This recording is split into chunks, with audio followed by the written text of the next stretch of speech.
First of all, my name is Mike Gorman. I have the privilege of serving as the president of your Salem Community College, the affordable, quality, and empowering educational opportunity.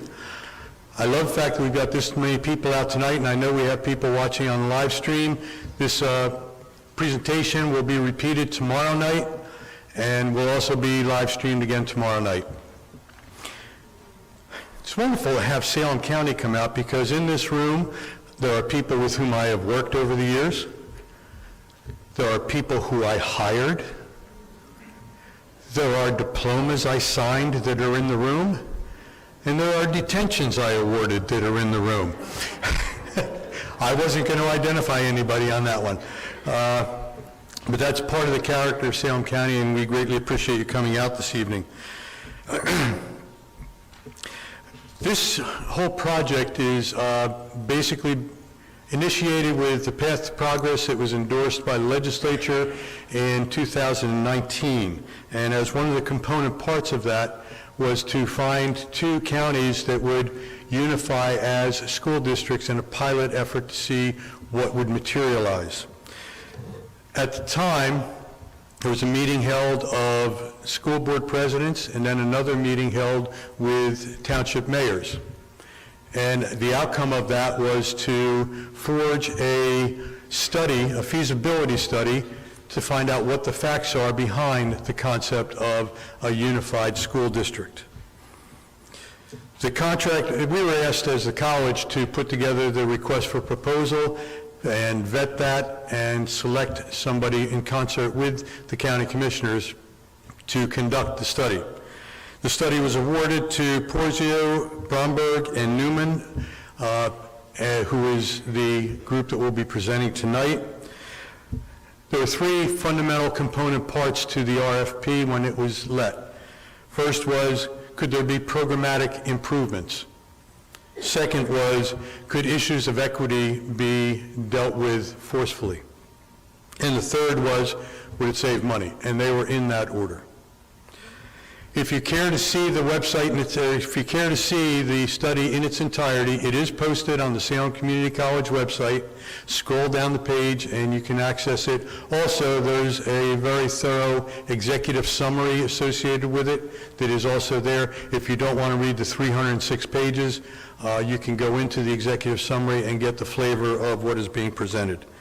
Also, if you have questions that are not raised tonight, or you think of it on the way home, or whatever, we do have a special mailbox that we have set up for this feasibility study at salemcc.edu.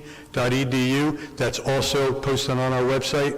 You get the question there. I will be accessing it. I will take it to the professionals to get you an answer just as rapidly as I possibly can. So you didn't come here to hear me this evening, so I'd like to introduce from Porzio Group, Vito Gagliardi.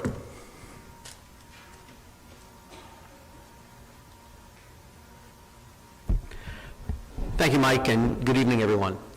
My name is Vito Gagliardi. I'm a partner in the law firm Porzio, Bromberg & Newman. I'm here with my partner, Kerry Wright. And we were really privileged enough to be selected to do this analysis. Now, the good news for you is that you don't have lawyers doing educational, demographic, and financial analysis for you. We have a team of experts with whom we've worked before. In fact, we've probably done more of these feasibility studies than anyone in the state by far and away. But this study was not directed by the county commissioners or by the college or anyone else. It was very open-ended, and the question we were asked was, would a regional countywide school district be feasible based upon the criteria that Mike laid out? And we could have said yes, and we could have said no, and no one told us what the outcome should be. As you can see, if you've looked at the study or the executive summary, and as you will hear tonight, the consultants also thought it might be useful to look at 2 regional districts in the county, a northern and a southern, and they'll explain why they did that and what their analysis showed, and ultimately what their conclusions were as far as a countywide district is concerned. The bottom line tonight is that during the presentation, during the questions, with the materials that are on the website, we are not advocating for what happens here. And quite frankly, the municipal officials and the boards of education are free to take a position, but they can't make the decision either. At the end of the day, the municipalities or school boards who think this is of interest would have to submit this to a public referendum. And it's the people who decide, as well they should, how their tax dollars are spent and how their children should be educated. So we're here as resources, we're here as experts to explain the educational issues, the demographic issues, the financial issues, as well as the legal issues. But no one person and no one group except the people will decide what happens here, I imagine, by looking at the materials that have been collected, maybe doing some additional analysis and deciding what they think about the opportunity, and then, again, in the purest form of decision-making available in a democracy, submit this to the people to make a decision. So we are here to present to you and to your elected officials the information that we have collected based upon many years of experience in this type of work. We're here to answer your questions, which is really the beginning, not the end of the process. The beginning is providing you with very critical information, broken down in hopefully digestible bites by experts, and the end of the process is whether or not the voters will be given an opportunity to decide what they want to do. So again, we recognize, having done this before, the monumental significance that a project like this can have as a community decides about the structure of the public education in its community, and we have treated it with the respect that we know it deserves. So let me just turn things over to Kerry for a moment to see if there's anything else she wants to bring to your attention, and then each of the experts will present on their areas of expertise, backed up by, of course, a PowerPoint, which I think is required by law. Kerry can correct me, so that the information is even clearer. And then, as I said, there's an opportunity for public comment, which, and we welcome the opportunity to answer any of your questions. So thank you again for your kind attention.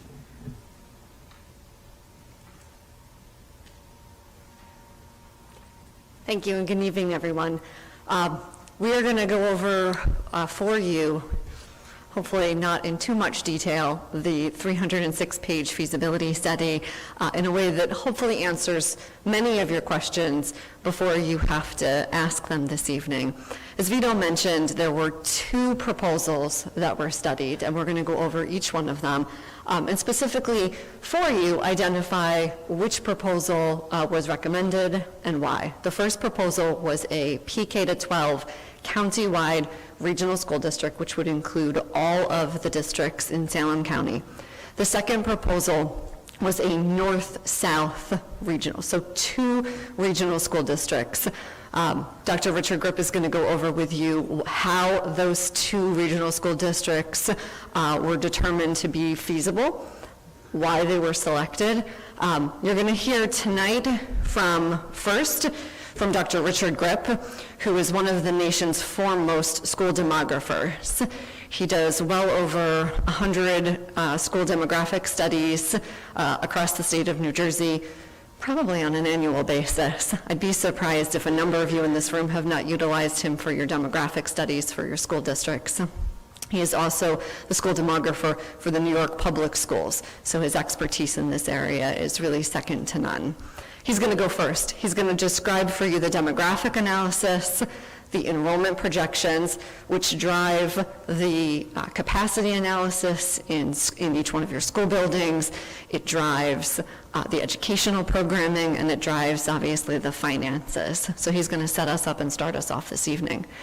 After Dr. Richard Grip is going to be our twosome, our educational twosome down there at the other end of the table, 2-time former Commissioner of Education, David Hespy, also a school board superintendent and county college president. So he is going to be doing the educational analysis and walking you through that as well. Also, locally grown Henry Berman, who I'm sure some of you know. He spent most of his career in the Pittsgrove Public School District as a business administrator, superintendent. I think he started there as a teacher, maybe as a custodian, am I right? Okay. So he spent about 50 years in Pittsgrove. So they both work together on the educational analysis that you'll hear this evening. And last but certainly not least, you will hear from Steve Sia, who's a school business administrator for several school districts. He has spent decades doing school business finance. He's going to demonstrate for you this evening the financial analysis. So I'm sure you're going to save all your best questions for him. Without further ado, I'm going to turn it over to Dr. Richard Grip to get us started.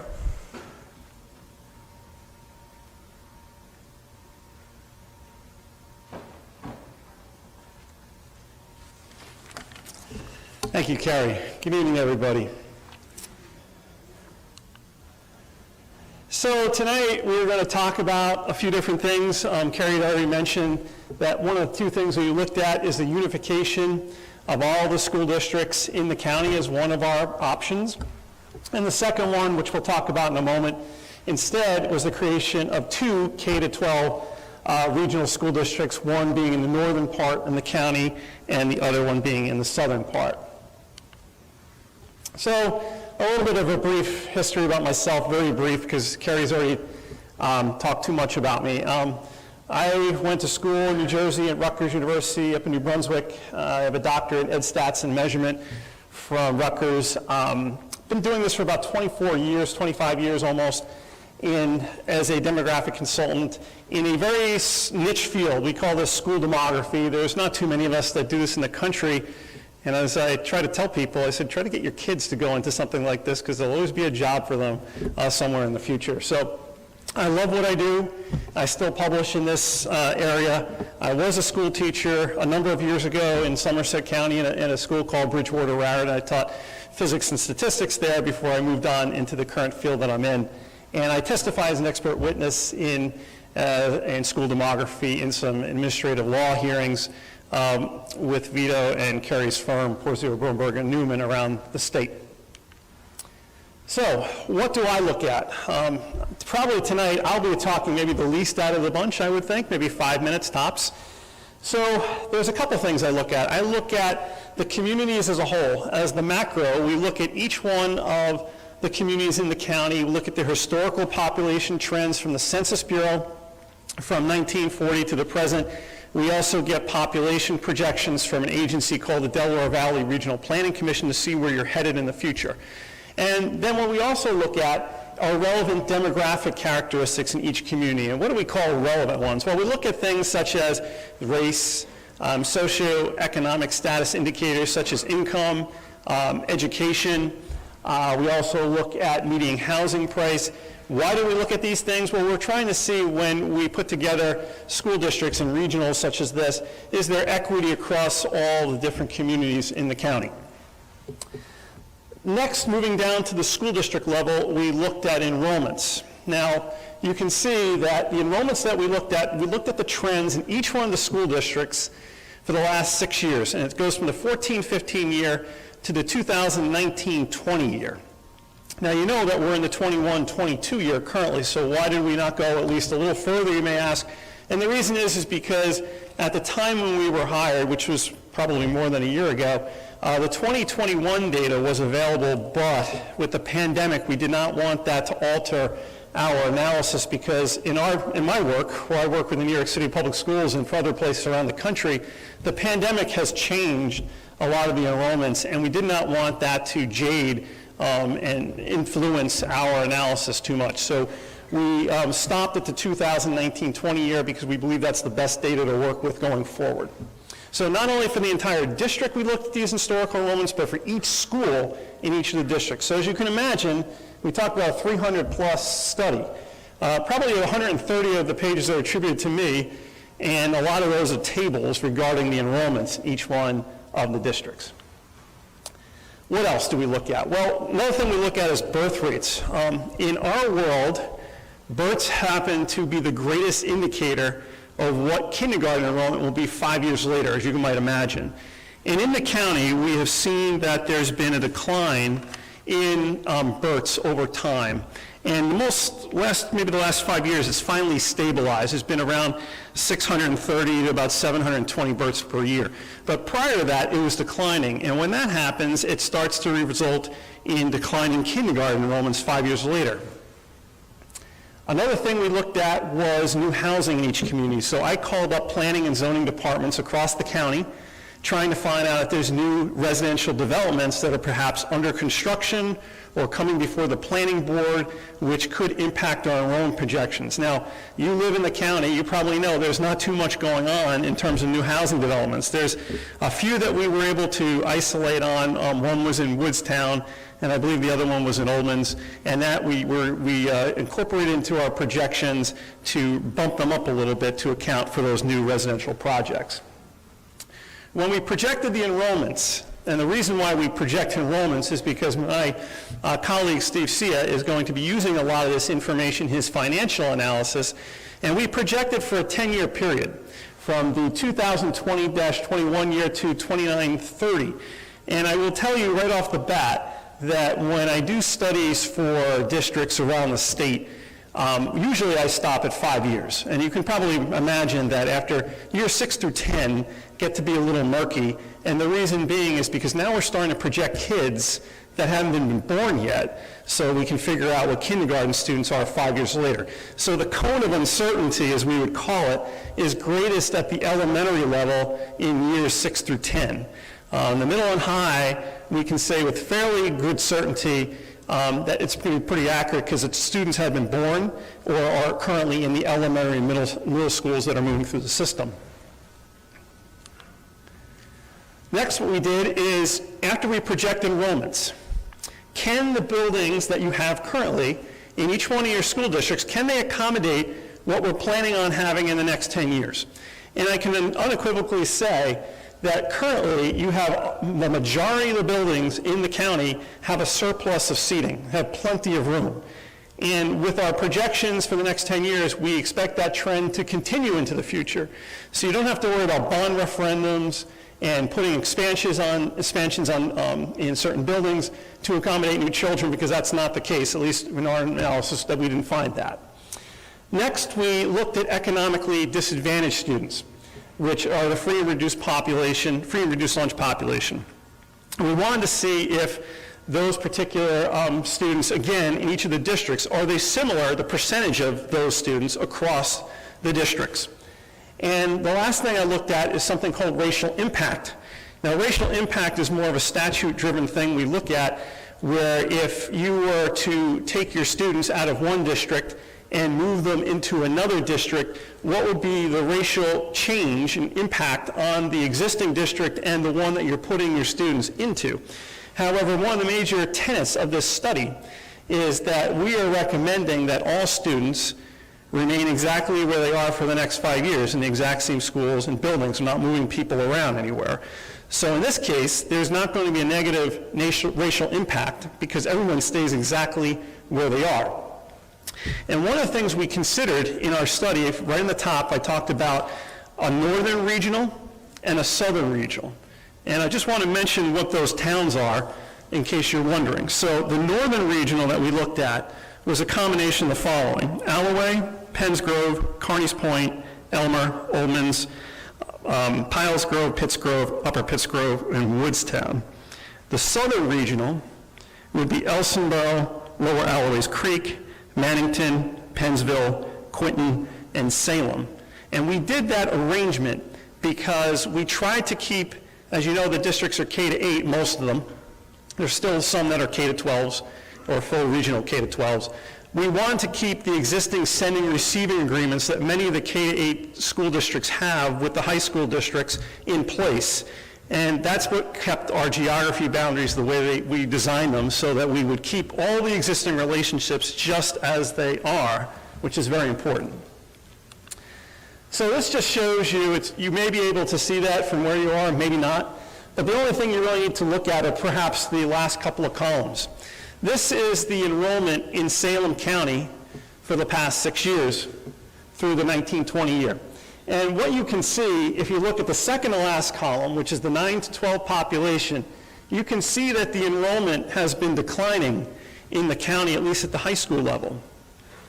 At the PK to 12 level, which is the whole entire county, including the charter school, it does not include Salem County Special Services District. It does include the VOTEC. The enrollment's been fairly stable, but that's kind of misleading because the in the past couple of years, there's been expansions of existing pre-kindergarten programs. And because of that, it's inflated the numbers up, at least for the PK to 12 population, as well as the new charter schools. So if you take that out of the equation, enrollment has really been declining over the last 6 years in the county if we exclude the pre-kindergarten program. So this is showing what the projected enrollments are for the county for the next 10 years. And what you can see is that the enrollment is projected to be fairly stable in the next 5 or 6 years before it then begins to decline, which is the last column up here. Okay, this was a picture of what we looked at of the north and south regionals. I don't know how well that's coming out. That's why I mentioned all the towns just a moment ago, of which towns make up the north regional and which ones make up the south. This is just showing Salem County's historical enrollments by race over time. Not only is the county becoming more racially diverse, but also the student population, which makes perfectly good sense, is becoming more racially diverse as well. So if you look at the last column, you can see that's referred to as the minority population, which is just really anybody that's not white. And you can see that's increasing over time. If you happen to see, and you can read it as far down over on the left-hand side where the white percentages are, you would see the reverse, where the white percentages are decreasing over time. And that's not just something that's unique to Salem County. In most of the work that I do across the state, even parts across the Northeast, we're having greater racial diversity over time, and our country is going to continue to be more racially diverse as the years progress. So what are the key takeaways from my section? Number one, that the countywide enrollments are projected to be fairly stable in the next 6 years before beginning to slowly decline. The majority of schools have and are projected to continue having a seating surplus, which is always good because you don't have to worry about any kind of building additions or referendums. There's going to be no negative racial impact in any of the studies, in any of the scenarios that we looked at, because all the students are going to continue to be educated in their current schools. Racial impact would really only occur when we start moving kids around from school to school, and it changes the percent of race in not only the leaving school, but the school that the students are entering into. Salem County students are becoming more racially diverse, which I just mentioned. The Hispanic population is increasing in both number and percentage. That's the fastest growing racial group of the minorities. And with that, I will turn it over to Henry Berman and Dave Hespy.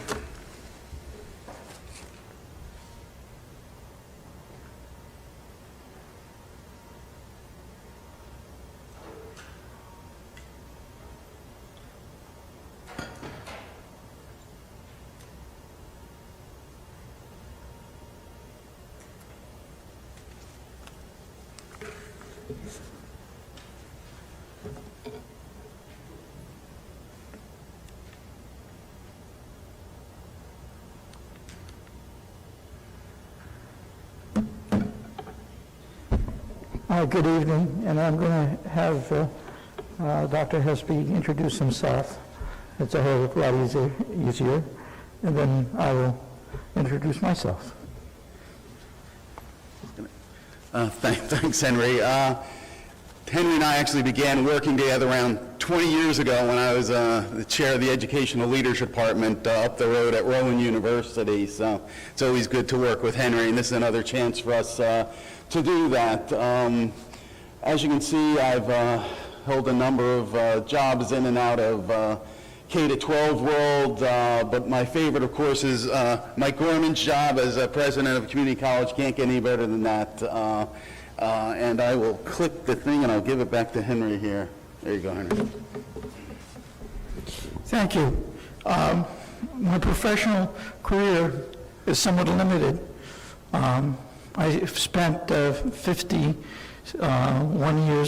and a half years holding one job, most likely couldn't find another, and that job was directly related to Pittsgrove Township, which is in Salem County, and some of you are familiar with Pittsgrove.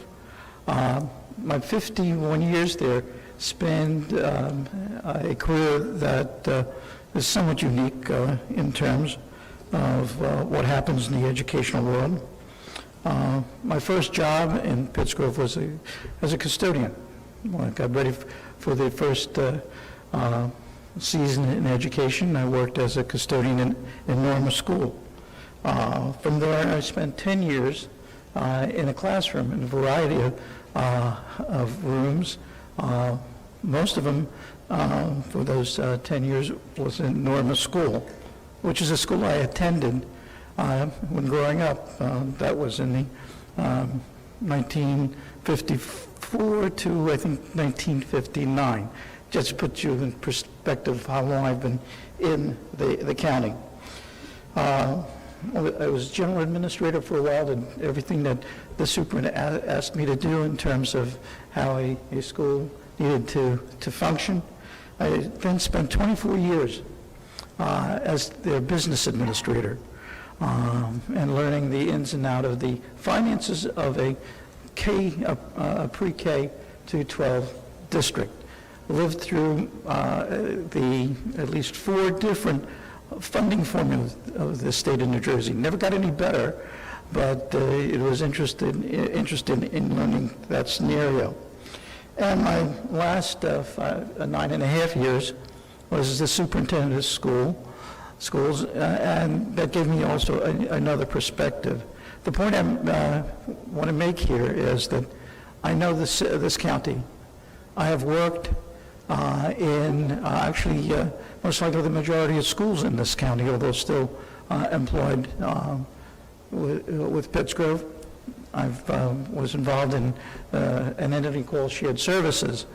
Well, that allowed me to, quote, work in the smaller school districts, Alloway, Elsinboro, I think, which is the smallest school district in the county, and then moved to a little larger of the districts. But I got a real feel of what those schools were like. And in terms of doing some things, Pittsgrove got involved in an entity called Shared Services. At one time, Pittsgrove contracted out its business office to 14 school districts in 4 counties. That gives you a world of experience in terms of what education is like in terms of the state of New Jersey. I ended my career, but that didn't keep me out of the field. I've done an interim in Pennsgrove, Pennsville, went outside the county, and Glassboro, and currently in Deerfield. All of those things added to, in terms, I guess what one would say, my expertise. I've traveled a lot, but I've always known where my home base is, and in many respects still is. I was tasked with the chore of talking to the stakeholders about consolidation. And of course, there's always a goal, a process, and the topics we talked about. I spoke to the people who are part of the governance of the school district. The board president, had an opportunity to talk to a number of board members, just because some of them are still my friend in terms of my experience within the district. The process, I interviewed them, spoke to them, and we talked about both the structural needs, their facility needs, and their view of district consolidation. I didn't have to visit all the sites, because over my period in Salem County, I became quite familiar with the buildings, some of the shortcomings, and of course some of the advantages those buildings had. The things we talked about was technology, the physical infrastructure, the adequacy of space, ventilation, lighting, cleanliness, roofing, you name it, we spoke about that. Interesting thing about cleanliness, Pittsgrove developed a consortium of custodial services. At one time, we served 6, 7 school districts in terms of providing them with their custodial needs.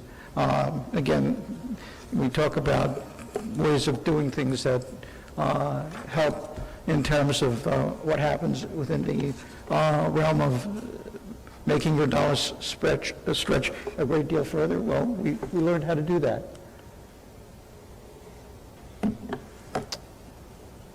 Is there a situation where consolidation, for instance, would be a win-win for both the smaller districts and the other districts in the county? When I spoke to my colleagues, they came up with the following issues, which were rather telling in terms of where they felt. Would a county-wide unification allow for regional planning that could lead to cost savings in operation and physical plant? I think some of them felt that this would be a strong point given the age of the buildings and the ever need to, restructure buildings. But more importantly, whether the quality of education would improve with more resources larger systems can provide. And that is one of the things that larger systems do provide. A variety of resources that a smaller district can think about, dream about, but never really realize. Having said that, I took a look at the buildings. And one of the things that I relied on is the state of New Jersey has a system of evaluating buildings. And the threshold of a building being adequate is 80%. Nothing I developed. It has been available to business administrators for at least 20 years. And they review the buildings. And as a check for that, the Department of Education sends down their executive business administrator to see is their view the same as the building administrators. Every building except 2, both of them in Salem City, met that standard. The middle school in Salem and the elementary school is not. But having said that, currently there are plans to, quote, replace those facilities, and that is being funded by the department. How satisfied were the administrators in terms of what they had? I think for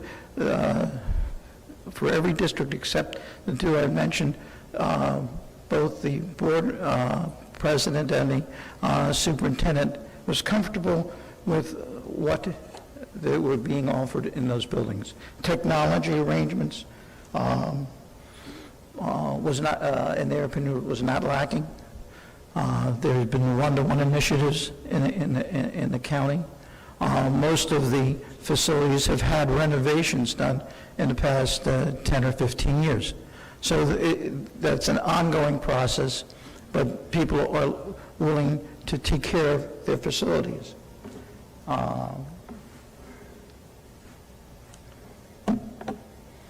One of the things that we spoke about and dear to the hearts of the of administrators is the changing demographics.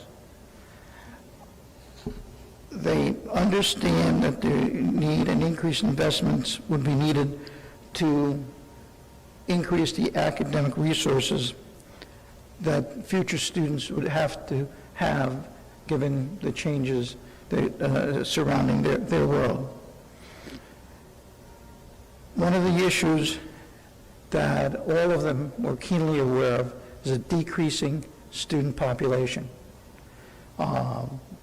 It will add a significant amount of stress both to the economics of a school district and in terms of the things that they can provide for their students. The funding formula in the state of New Jersey is based on one key element, and it has never changed. They will pay you for the number of students you have.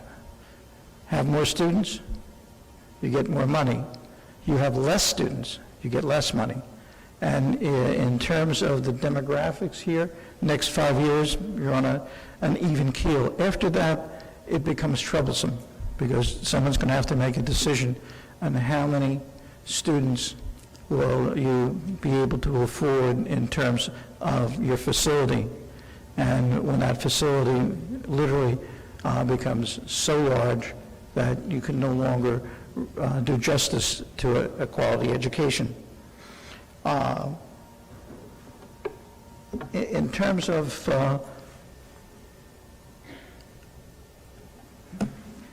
in terms of reinvestment becomes very difficult when one has to, quote, depend on taxpayers, when the state aid becomes less and less. And that's an issue that always rings true when we talk about these things. I want to end with what I would say would be my conclusions, and those are basically two. If you are going to save money, and I think that's going to be very clear, how much are you willing to give up local control to a larger system of school governance? Because the options we're going to be talking about is, quote, larger school systems versus the small sort of homegrown scenario that you have here. There's a concern over whether larger school systems provide a better education. Unfortunately, this is a mixed bag. You have very large school systems in the state of New Jersey that you cringe when you hear about how they do, and you also have some very large ones that are leaders in the educational field in the state of New Jersey, and then if they're leaders in the state of New Jersey by happenstance, they also are leaders in the United States. So those are kind of things that were interesting topics, and at the end of the day, the decision will be in the hands of the people that make up Salem County. So I'm going to turn it back over to Dave.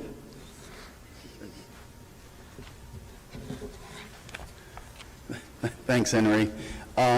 Just to continue Henry's last point, and that's our goal with the education chapter was to provide you with the information and the analysis that you need to have local conversations, to bring back this information, to have those 15 local conversations throughout the county, because ultimately that's where it has to start.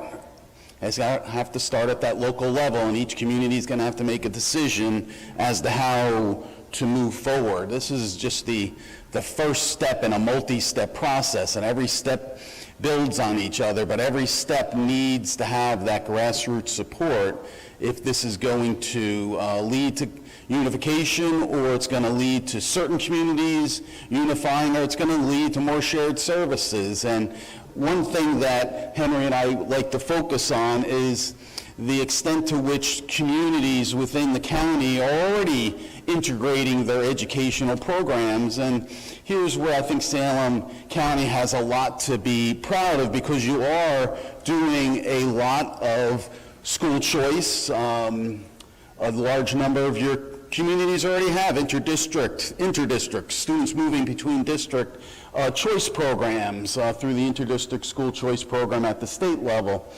You have a charter school in operation at the middle grades in the northern part of the county.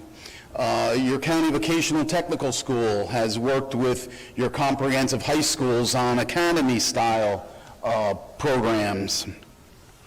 You have, by the way, one of the best dual enrollment programs in the state. This is an area where Salem is well in front of most other parts of New Jersey in terms of students having the opportunity to earn college credits while in high school, principally through the community college, which is a great asset for you to have.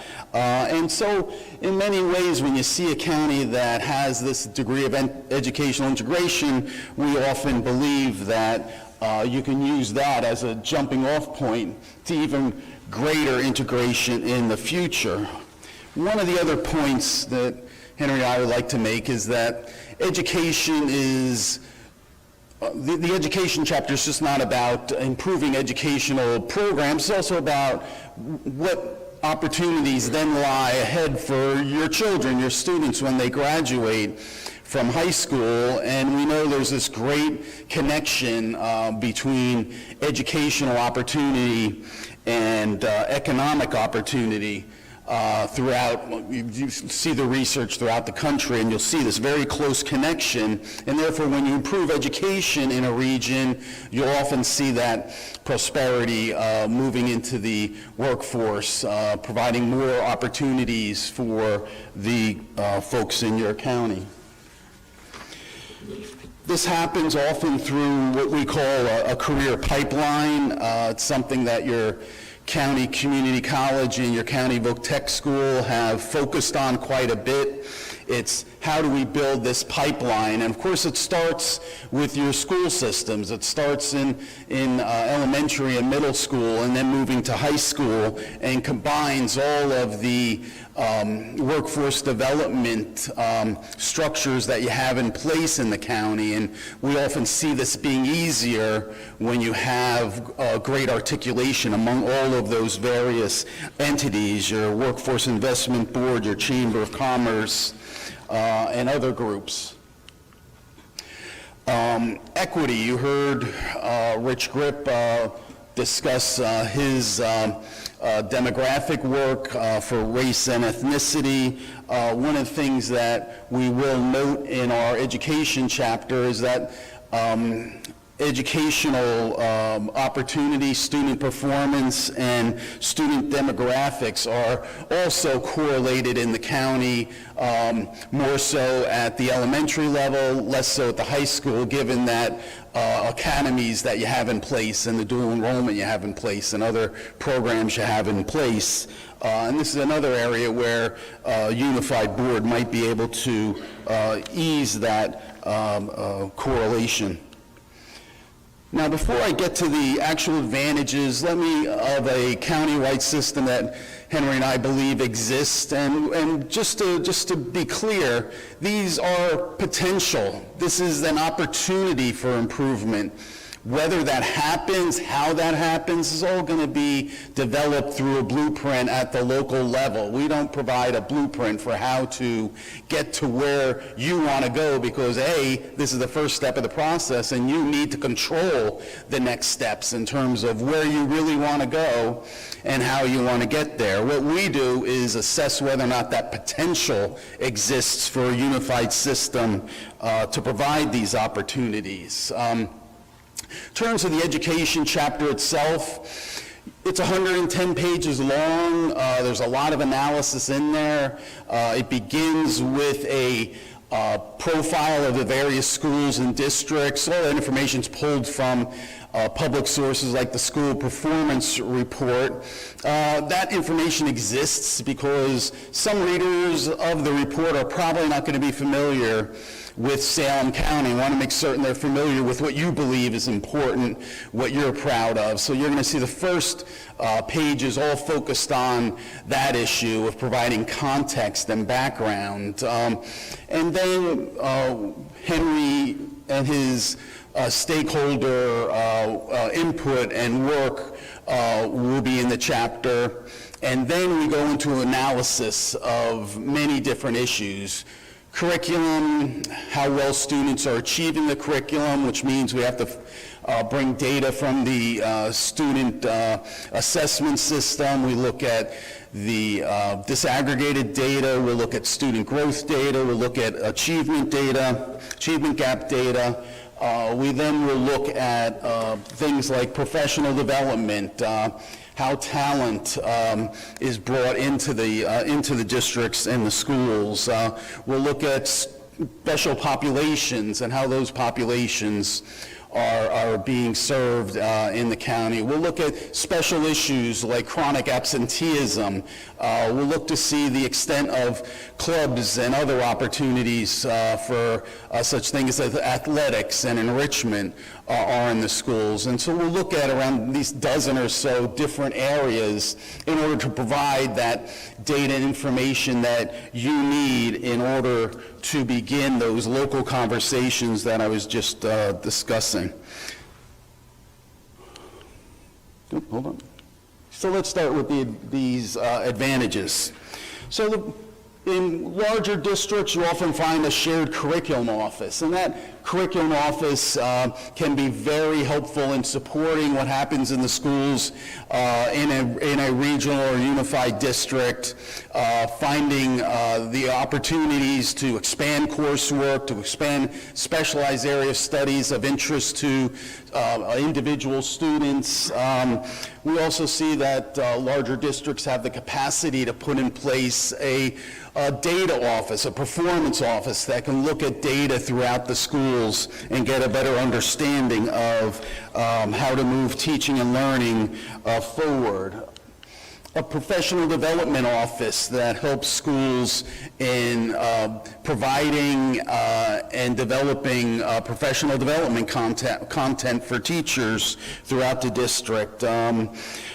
Student and staff safety is another area where larger schools sometimes have that better capacity to bring in the experts to look at your physical safety, help you with drills, deploying talent, which of course is the number one indicator of success in a school, is to what extent can you bring in great teachers and have those great teachers develop understanding their students. It all happens at the classroom level. And this is another area where perhaps a unified district might be helpful. Expanding extracurriculars, especially athletic programs at the comprehensive high schools. When high schools get small in size, their ability to field teams with the breadth and depth you might want to make certain that all students have that opportunity to excel sometimes is better. We also see this in the area, as I indicated, of special programs. A Department of Special Services often is the way to improve the expertise and the efficiency and the effectiveness of those programs. And I also discussed chronic absenteeism, but here's again where a county-wide structure might be very successful in getting into the root causes of why children aren't unable to come to school, and those have a lot to do with family and their abilities as well. During the Rich Grip presentation, he mentioned our thoughts regarding a transitional period of time. And it's going to take time for the new school board, if that's the direction your 15 communities want to go into, to understand. You're having a group of people now come together that might never have focused too much on the needs and expectations of schools and other communities. So in order to allow that school board the time to grow and learn, we're recommending that for the first 5 years, all students and staff remain in their current assignments. Now, that doesn't mean nothing will be going on. During that period of time, the unified district would start building its capacity at the administrative level and the expertise as well. We discussed, and Henry pointed out in his presentation, one of the major reasons it's so difficult to bring a regionalization concept to the voters, and that's there's so much concern about this concept of home rule. New Jersey, the Northeast, has a very strong, long, hundreds of years commitment to home rule, that decisions should be made locally. And therefore, the makeup of the new board is very important towards being able to move forward or providing a comfort level in those 15 local conversations that your local perspectives will not be, will be taken into account. So what we're recommending here is that the statutes allow you to come forward with a apportionment mechanism that is not contemplated by the statutes. Right now, the statutes would say for a district this size that some of the smaller districts would have to have a at-large election, so you wouldn't have your own representative. One representative would represent multiple districts, and we just didn't think that was the right way to move forward, especially understanding that every community is different. So we recommend that there actually be a 15-member board, but with weighted voting rights. So members representing larger districts would, of course, have a larger weighted say. The next issue would be, how do we make certain that in this transition, the local boards of education and local communities continue to be able to provide input.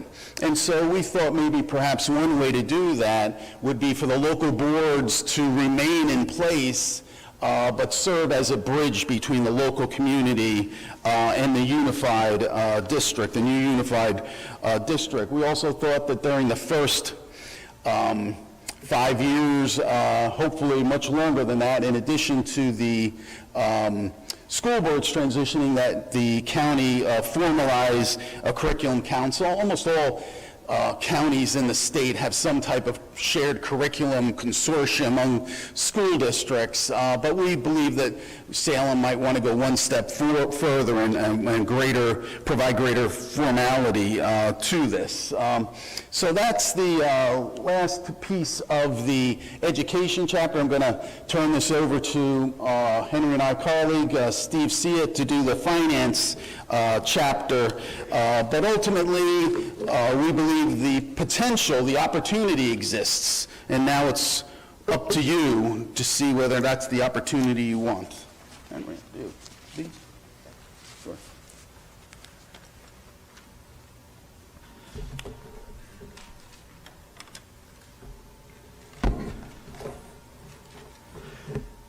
Good evening. My name is Steve Sia, and I completed the financial analysis. I'm going to review a few things with you. As you can see here, I have more than 25 years of experience as a school business administrator, and much of that experience was directly related to many of the districts that are within the county, meaning in terms of its size and organizational structure. And that's really one of the first things that I wanted to get to, is that we were going to review some of the documents used, the assumptions taken, the general results, the recommended allocation methodology. We're going to review some of the opportunities and challenges, and finish with some takeaways from the financial section. But although I think that the educational advantages are certainly compelling, we also need to consider the financial impact of a unified county regional school district. And one of the first things I did want to touch on is just quickly review the wide array of organizational structures involved in this study. And I listed them here. So there are 15 municipalities, as was alluded to earlier, 14 educational entities. And specifically, there were 7 pre-K through 8 districts with SEND receiving agreements with area high schools, 2 PK through 12 regional school districts, 2 PK through 12 standalone districts, 1 PK through 12 consolidated district serving 2 communities, We looked at the county vocational school, charter school, all adding to provide a complex variety of organizational structures which were considered as part of the study.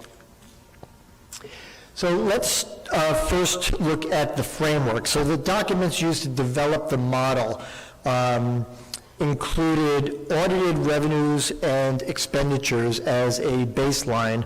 We used the user-friendly budgets. We used the enrollment projections outlined in the demographic study to project revenues expenses over the 10-year period. We also relied upon some key assumptions. The study includes many more assumptions than what's on the slide here, but I did want to go through some of the more important of the assumptions made, so we're moving from the same page. The first is that the community's tax levy and tax rates were estimated for the purposes of comparing alternative configurations. So they're not to approximate the future tax levies. So what I like to say is that they're projections for comparative purposes, but not intended to be predictions. State aid for each district before and after the reconfiguration will approximate the rate of funding that existed in each of the districts in the 2018-19 school year. We did consider some changes in aid if they directly reflected upon the regional structure. So in the areas of interdistrict choice and the federal funding for special education Medicaid initiative, those two pieces will be impacted by the change in structure, the regionalization, and we did consider that. We also assume that the educational programs in the future will be equivalent to those that are in place in each of the districts in the 18-19 school year. So this is important because we want the change, the financial change, to reflect the actual restructuring and not other programs that may be added or subtracted. The tuition costs were based on the actual certified state tuition costs. The present organizational structure and the alternative configurations were calculated as though fully implemented in the first year. And this is important to reflect the full financial impact over the 5 and the 10-year period. And we also assume that the current collective bargaining agreements will remain in force until a unified, all-purpose regional agreement can be negotiated. So with that, as you would expect, a unified district will generate savings.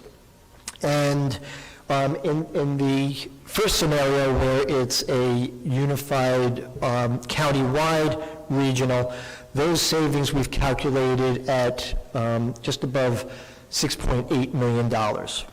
And to put that into some context, that is about 3% of the expenditures when you add up all the individual districts, and about 8% of the tax levy that are contributed by all the districts. And these savings are broken down into 2 major categories: economies of scale and efficiencies. Now, many people, when they think regionalization, their mind goes to economies of scale, meaning a larger organization bringing more clout behind any purchases made because they have economies. They have the ability to negotiate larger discounts. And that is certainly the case, but in the research and in our analysis, this is a relatively small component of the savings. Many school districts already share services, they're involved in cooperative purchasing agreements, and other staffing, shared staff, and so they're already taking advantage of many of the economies of scale. But where we do see much of the savings, it involves efficiencies. And here there are two types of efficiencies, direct and indirect. So a direct efficiency means that it translates and leads directly to lower costs, a reduction in tax levy.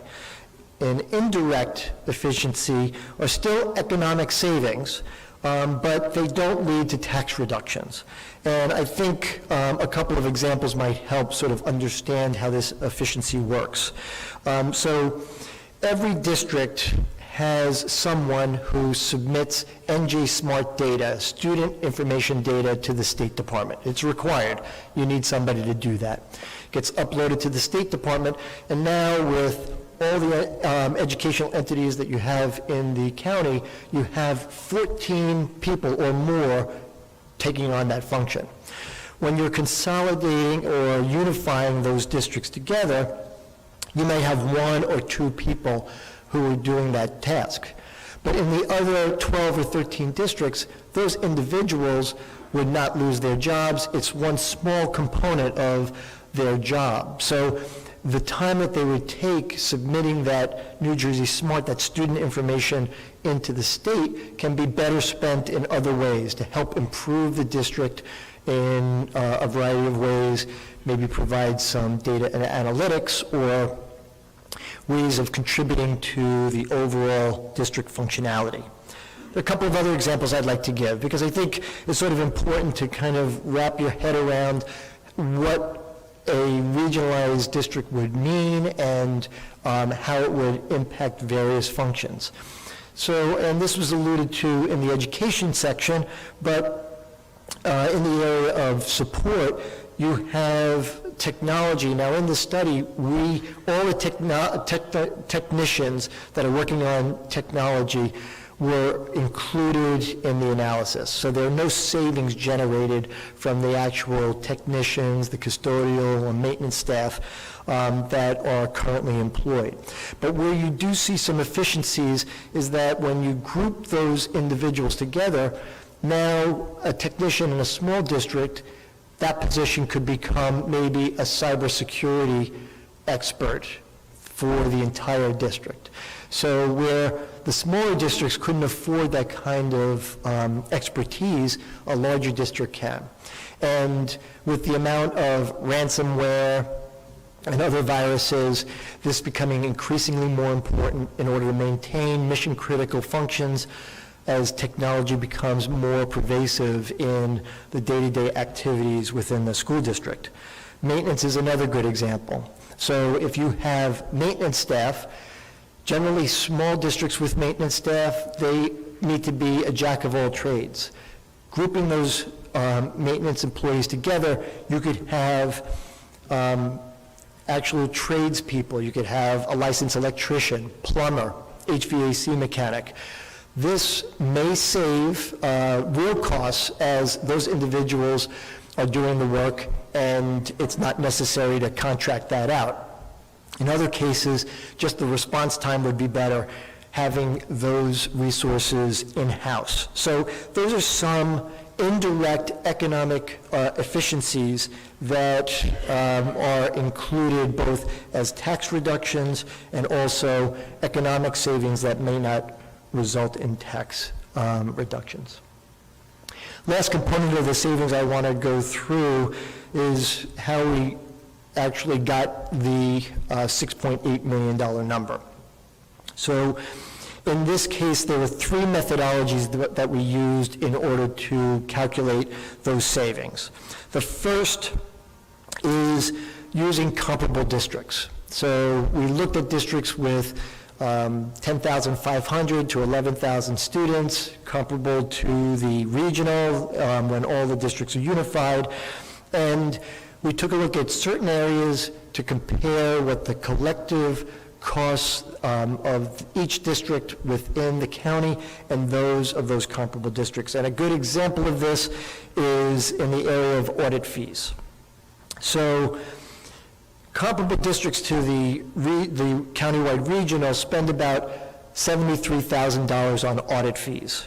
Collectively, all the districts within Salem County that we studied spend $253,000. So that's a savings of $180,000 in audit fees alone. And we looked at a number of areas in that regard. The second and more significant part of the savings analysis has to do with the cost center modeling. So we modeled various cost centers, primarily focused on the central office and primarily on staff redundancies. And here's where we see the significant amount of savings because we're reducing central office staff. In the school administration, every school needs a principal and assistant principals. Those positions remain intact. And where we saw superintendent/principals in some of the smaller districts, we left those positions in because the school still needs a school administrator. The third methodology used included a review of research and academic literature. And here we used that as a cross-check, just to make sure that the numbers that we developed in the other two areas sort of matched what the academic literature and research had to say. And here we found that it aligned very well. In fact, there was one study that showed for every community or every school district that joined with another, there was a savings between $2 and $6 million. And you could see when we have 14 educational entities that translates to more than 6.8 million. However, the academic literature considers the indirect efficiencies as well as the direct efficiencies. So although true academic savings, they may not translate directly to tax levy savings. So it will be up to the new board, as was mentioned in the education section, to determine what savings to take and redeploy into implementing other services and programs. In the demographic section, we saw that there were two scenarios studied. So I reviewed the general framework for which we determined what those savings would be, but also in the second scenario where there was a north and south, we saw a significant reduction in the overall amount of savings. So in the northern regional, it would be about 3.8 million, and the southern regional was about 1 million, so a total of 4.8 million. So the countywide regional provides more significant rate of savings than the alternative scenario. So let's go through some of the financial results and a couple of important things to realize. So all the communities interested in joining the regional will have to put the question to the community in the form of a referendum. And having all the communities show some reduction in tax levy necessarily will increase the odds of that referendum's passage. So that's the overall objective, is to find an allocation method that yields tax reductions for all the constituent communities. So how do we go about doing that? Well, there are two ways, two allocation methods. There's a traditional method, which was in force when it still is in force, but it was really the only option when we started this study. And that was really looking at three ways of allocating tax levy using two variables: equalized valuation and enrollment, or some combination of those two.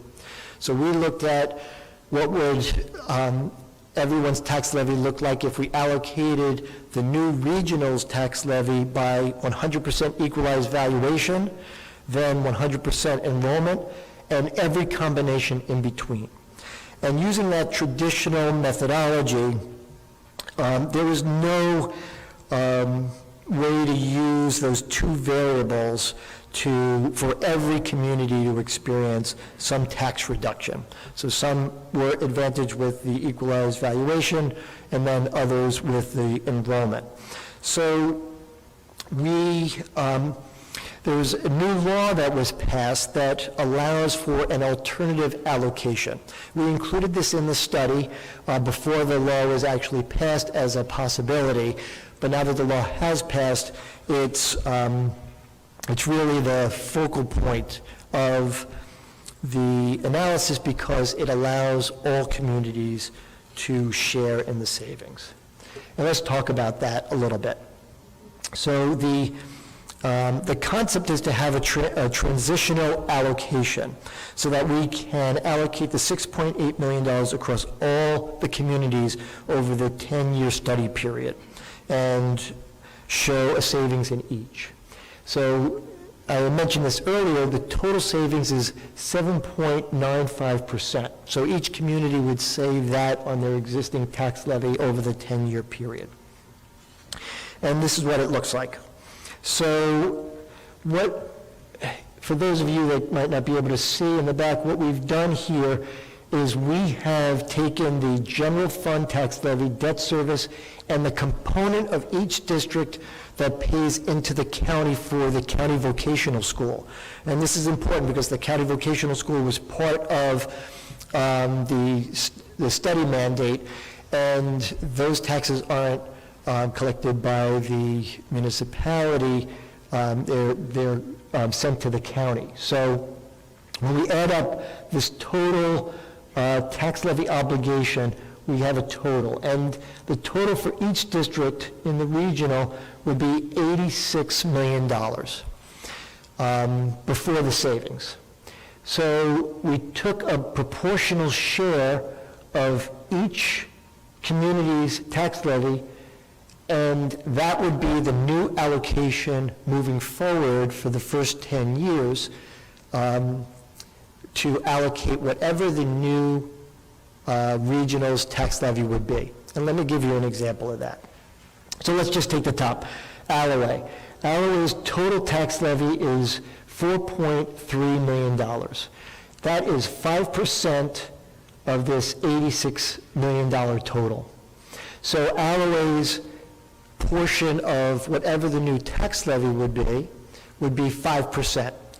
That translates also to 5% of the savings. So if we have the $6.8 million here, Alloway's share, 5% share of that $6.8 million is $342,000. So this mechanism provides the flexibility so that if the new board finds additional savings, which is very likely, there are a number of areas which we couldn't get that specific on that could generate additional savings. For example, software maintenance contracts. All districts have an accounting system, a human resources system, a student information system. Now you need one. Now that one will cost more than any individual system, but collectively there'll be a savings because you're losing 12 or 13 systems and consolidating that into one. Food service is another area. So there are many areas that we couldn't get granular on in the study, but present possibilities when you're building a true zero-based budget. You're building a new budget from the ground up. There could be additional savings generated. Now, the new board will have a decision to make how much of those savings to pass on and how much to invest in additional program and services. And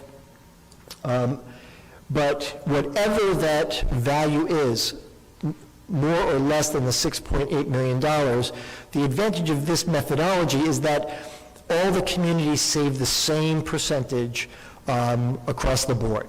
So whatever that new value is, Alloway saves the 5%. Woodstown saves 5.5%. Penns Grove, or that's Pennsville, saves 26%. And it's based on the size of their tax levy in a snapshot of time. So if this gets implemented, whatever the last tax levy is, that would be used to do this calculation. And we know that it's already been supported by the local boards and community because it's been approved already. So we use that as a snapshot.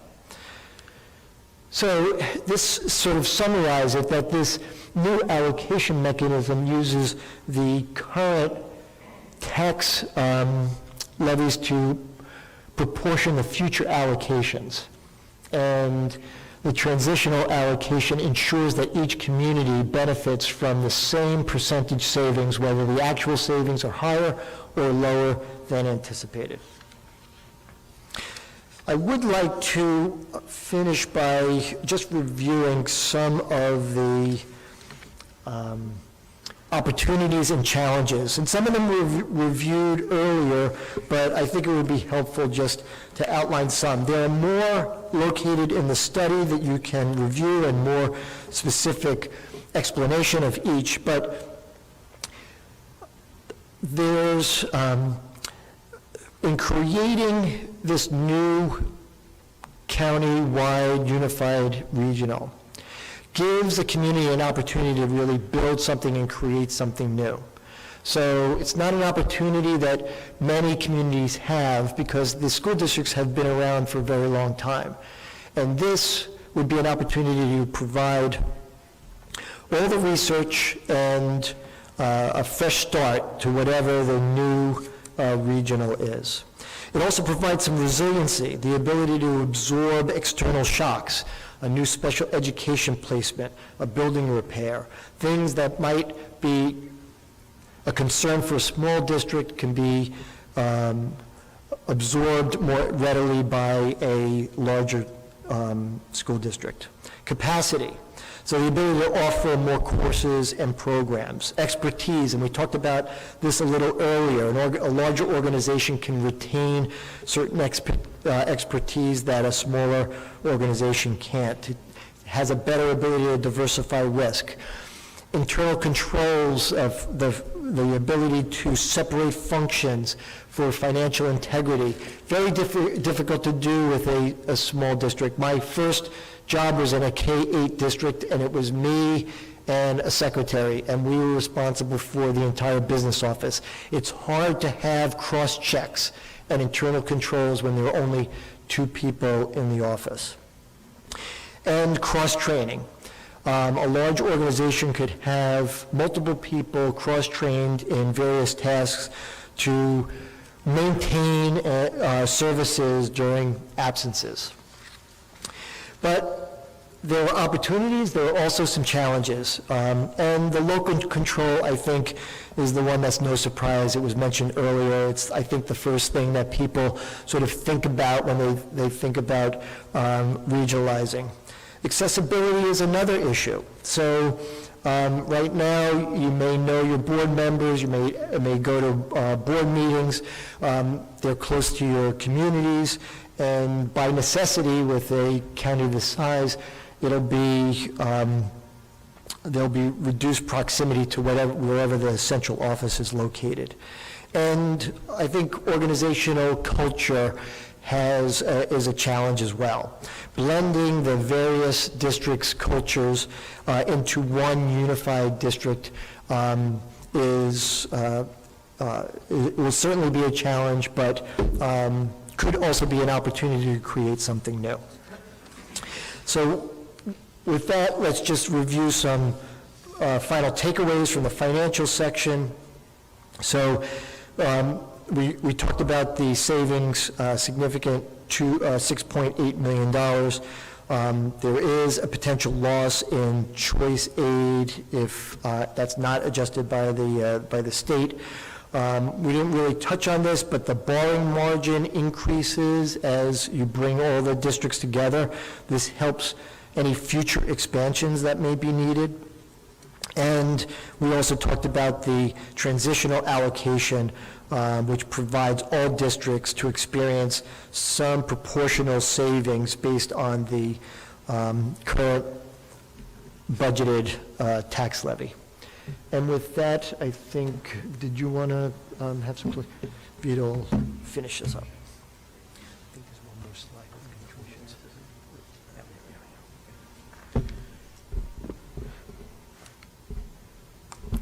Thank you, Steve.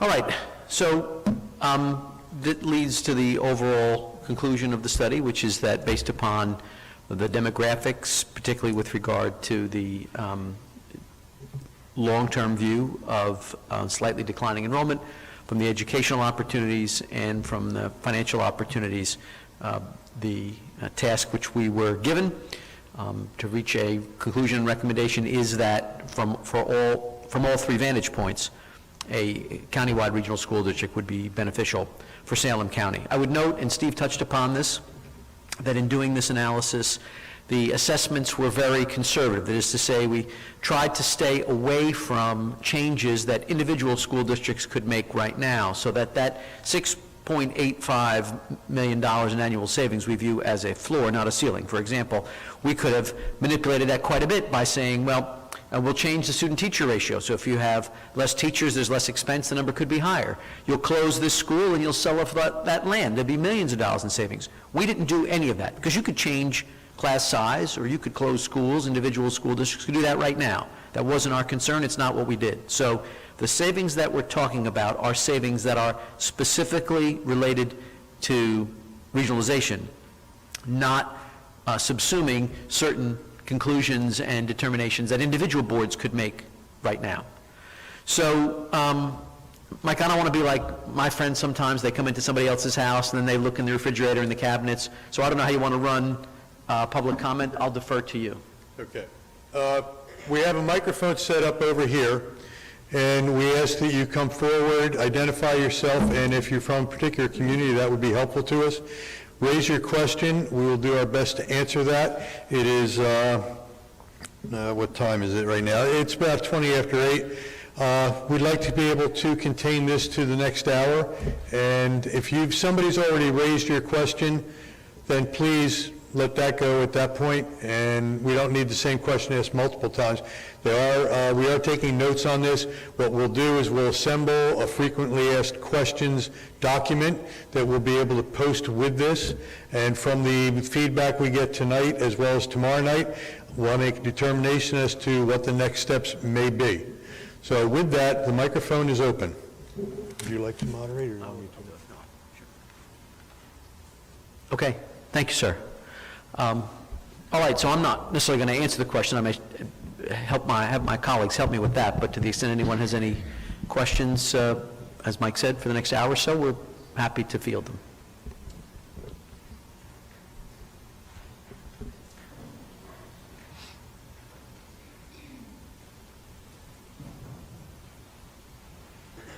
Hi, my name's Steve Beals. I live in Pennsville. My question, I guess it's a couple-fold. I saw the 6.8. I know that was, I'm assuming that's over the course of 10 years? No, it's annually. That's, okay. All right, and that's initially, if nothing changes, in every district? That's correct. So we tried to, so it was an apples-to-apples comparison, so we didn't make any other assumptions other than what would it look like if you were in the same educational program for the same children in the same classrooms, but did it as part of one school district, what would the savings be? And that's the conservative assumption, $6.8 million per year. All right, I probably asked it poorly. There's a savings, and I understand some of that's going to be through consolidation of like superintendents or dropping off certain positions. Yes, sir. For those folks that are under contract, wouldn't they be paid out their contract? Or are we going to just create another position? Like, that's not going to end on day one. So, you know, we did something like this on a much smaller scale in South Hunterdon Regional, and the assessment at the time, and it turned out to be true, was that if you're a school superintendent, you may or may not have other tenure rights, but there's no district anymore. So certainly for superintendents, those contracts would no longer be valid. And so you're not going to have 15 superintendents for one school district. No. Some may have other jobs, but some may not. Now, if they had a principal position before and they have tenure and seniority rights, they have to be honored. But, you know, a good number of the people who may work in a central office position are still going to have some job somewhere in the district. Keep in mind that there are people with no tenure protection, and so, again, making the same assumptions now, if you go through a regionalization, folks have no more or no less job protection than they have without regionalization, with the exception of the superintendent position, so I'm glad you brought that up. Okay. And the one last question. The 6.8, was that for the north and south, or was that for a total consolidation? That's if you had a county-wide district. All right. 6.8 million in savings a What was the year. number if it was a north and south? Was that like 4.2, did I hear? Yeah, it was 3.8 for the north and 1 million for the south. Okay. Thank you. Thank you, sir. All good. Hi, my name is Anna Waltman. I'm a concerned taxpayer from a neighboring county. I live in Woodbury Heights, so part of LD3. I have a few questions. The first two have to do with funding. To my knowledge, there is no law in the state of New Jersey that currently governs funding for a countywide system like the one Porzio is recommending. How does Porzio foresee this new potential countywide district being funded when no law exists that would provide a framework for it? Related to that question, this county also includes a former Abbott district, Salem City. How does the Abbott status and the school district administration status relate to this situation, given that Salem City's funding primarily comes from the state, whereas many other districts in this area, the funding primarily comes from the tax base? So, Sure. As to the Abbott district, there's nobody on the planet I'd rather have answer that question than Dave Hespe. But as to the first question, whether it's a countywide district or not is an irrelevance in terms of the state funding formula. You don't need a special formula just because it's countywide. So if you did that, you'd still be entitled to the state aid. And in fact, to the extent the new law made any changes to aid, it was designed to enhance the aid to which you would be entitled. So if you went through the programming under the new law, adjustment aid, which is being phased out over the next 4 years, if you simply study regionalization, the phase out is spread to 8 years. So the state, which paid for the study, which would pay for a special election, if that's what you chose to do, and with adjustment aid, is trying to do something it's never done before, which is in the 20 or 30 years it's been talking about reducing the number of school districts. There's been a very small stick and really no carrot. Now the idea is to provide you with a carrot. They want to reduce the number of school districts, and they try to enhance the aid that you get. Now, as far as the question about Salem City is concerned, let me defer to Dave on that. It's a very good question, by the way. Having an Abbott question thrown in there is always good to start the meeting off. Interestingly enough, the School Funding Reform Act, which is our newest school funding law, made the Abbott designation obsolete except for facilities funding and some early childhood funding. So that massive amount of money that the Abbotts were getting through equalization aid now is being based upon wealth criteria which are applicable to all districts. It's just that the Abbott districts will normally generate more aid because they are poorer urban districts. okay. Thank you. Sure. And I have one further question. So as I mentioned, I live in Woodbury Heights, very close to Camden County. As you may know, Camden County has a county-wide police force. That happened several years ago. However, that county-wide police force really only serves Camden City. It doesn't really serve the whole county. I think it serves Lawnside too, doesn't it? Okay. So my question is, could this potentially lead to a similar scenario here, where we have a countywide school district that really only serves certain municipalities? The short answer is yes. If there are only a handful that want to pursue this, my assumption is that they'll do a new financial analysis, whether they use us or someone else is up to them, to make sure that if only 5 or 10 of the districts want to pursue this, that there are still savings. All of the other educational benefits would exist, but the question is, what is the financial impact? The good news, of course, is if there are savings generated under the new law, they can be spread equally among the communities. That wasn't the case before. For example, we looked at a 4-district scenario in Bergen County, 4 K-8 districts in a regional district, going from 5 to 1. There were global savings, but there was no way to set the formula where all 4 of the towns save money. That's not the case here. So if there were less than 15 towns, as long as there were savings, they could share them just the way Steve pointed out, that all 15 districts could share them under the countywide scenario. Okay. And then one more question, and this is just a point of clarification from Mr. Beals. That 6.8 million, you mentioned it's annual. Does that only go out 5 years, or does that go out beyond 5 years? How far out did you project that savings? So we did the study called for a 5 and a 10-year projection. So the savings were averaged over the 5 and the 10-year period, but annualized. So there was more in some years, less in others, but averaged and then annualized. Okay, thank you. Thank you. Hi, I'm Stephanie Wheaton, and I am from Elmer. I have a couple questions. My first question, how does the equalization of the salary guides that are negotiated impact the potential savings, considering that guides cannot be reduced by law if we go to a regional school? Okay. Well, guides can be reduced. The salary of tenured employees can't be reduced. But let me just defer to Kerry on that, because the last time that happened in New Jersey, we did it, as I mentioned, South Hunterdon earlier, and she's the one that handled those negotiations. So she can give you some insights to that. So yes, as Vito mentioned, the salary guides can be redone and they can be modified, they can be reduced. Tenured staff members cannot be reduced in their compensation. So when we did this regionalization for South Hunterdon, their 4 collective bargaining agreements were dissolved upon the regionalization, and they negotiated a brand new collective bargaining agreement. In the meantime, staff members were frozen where they were, similar to how negotiations take place now in a regular school district. When you start negotiations, everybody sort of just stays where they are, status quo, until you're finished with the negotiations. That's exactly what happened in South Hunterdon, and that's what would happen here. It may take a little bit longer here with a countywide school district, but that's the process. Okay, and I think with the current teacher shortage and the sub shortage, that's going to be something very difficult to handle down here in Salem County. I also have another question. What happens in year 6, and how will a new district determine next steps at the end of year 5?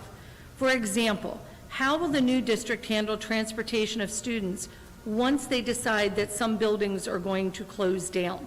We have some districts here in the county that are walking school districts. How will that be handled? So the short answer to that is that'll be up to the new board, right? Just as any community right now could change the attendance zones, could close a school, could change the routes for transportation, that new Board of Education would be making that determination like every school board in the state. So we did not, on purpose, did not make any assumptions that certain savings would come from closing schools or changing transportation and that sort of thing. That will be up to the discretion of the new board. If they think it's more efficient to make that change, then that'll be their prerogative, subject to community input. Thank you. Thank you. Hi, Gary. My name's Sam Wheaton. I'm from Elmer. I wrote a couple questions down before I came, and still a little bit confusion. One of the questions I had was, will the community stakeholders still have a real say in what happens beyond year 5? But you're going to have a school district or a school board of education comprised of all 14 districts, but you're going to have a per capita vote per se, so a larger district's going to have. What kind of, what will Elmer have? We're this big. We're familiar with Elmer. Yes, you are. Yes. So I can't tell you right now what the Elmer representative would they have a 0.8 or a 1.2 in terms of what the weight of it would be. But, you know, if you think about the law as it exists now, if Elmer were part of a sending receiving district or a regional district, Elmer would have, you know, 1 out of 10 seats under most scenarios, right? So the representation on a Board of Education for a community like Elmer is going to be very challenging. From my viewpoint, to the extent this has any virtue at all, it's this. If Elmer is part of a larger school district right now, you know, there are 9 people from one community, and then there's the Elmer representative. Here, while some communities would have a weighted vote of 2.2 and Elmer's might be 0.3, I should say the best example of this, and you can read about this, is North Hunterdon Regional. So North Hunterdon, Voorhees, they have 13 constituents. They have a regional high school district that operates 2 high schools, and they use this weighted vote methodology. So my answer to your question is, from a voting standpoint, Elmer would have probably some percentage points less than the 1 out of 10 vote that it has now. The difference is that there would be no one district which dominates the voting the way it would be if Elmer joined up with a K-12 or a limited purpose regional school district, where basically everybody's from one big town and then there's Elmer.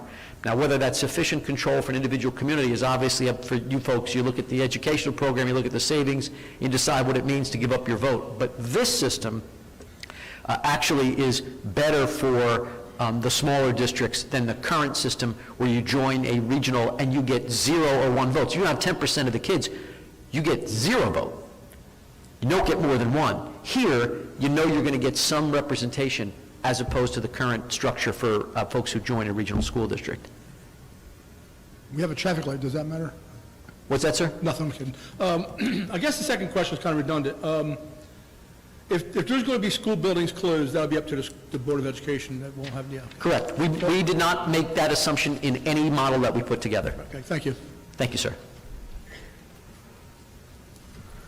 Hi, Fatima Hayes, alongside Camden County. And you may have said this, so I apologize, but where is the compelling financial savings coming from when the study recommends that no school buildings are closed and no staff lose their jobs for the first 5 years? I know you said the 6.8, and you said administrative staff, but if we're not losing jobs, if nothing's changing really. Do you want to? Well, I didn't say we're not losing any jobs. I use redundancy, which is the fancy way of saying that, you know, there's multiple positions, and you could only have 1 superintendent, you could only have 1 business administrator in the school district. You normally have 1 human resources director and so on and so forth. So where the focus primarily, since in any school district, the salaries represent and benefits represent 70 to 80%. That's where a lot of the savings are, and but it's in the administrative central office staffing. So business office is a good example. When we built the cost center out for the business office, you know, you have business administrator, assistant, and a accountant, payroll, accounts payable, accounts receivable, and so on. You build that, and then since every school district has someone in the business office, whatever positions they can't be filled with existing staff, then those are the redundant positions. So that's where a lot of the savings come from. I mentioned a couple of other things like audit fees, but there's also school board dues. So every school district pays school board's dues. When you add up all that dues, the larger districts pay significantly less, so there's a savings there. And there are countless items like that that generate some savings. That's where the bulk of it came from. Okay, so just a follow-up. Some of those administrative positions, the secretarial staff to the BA to the super, they're union members.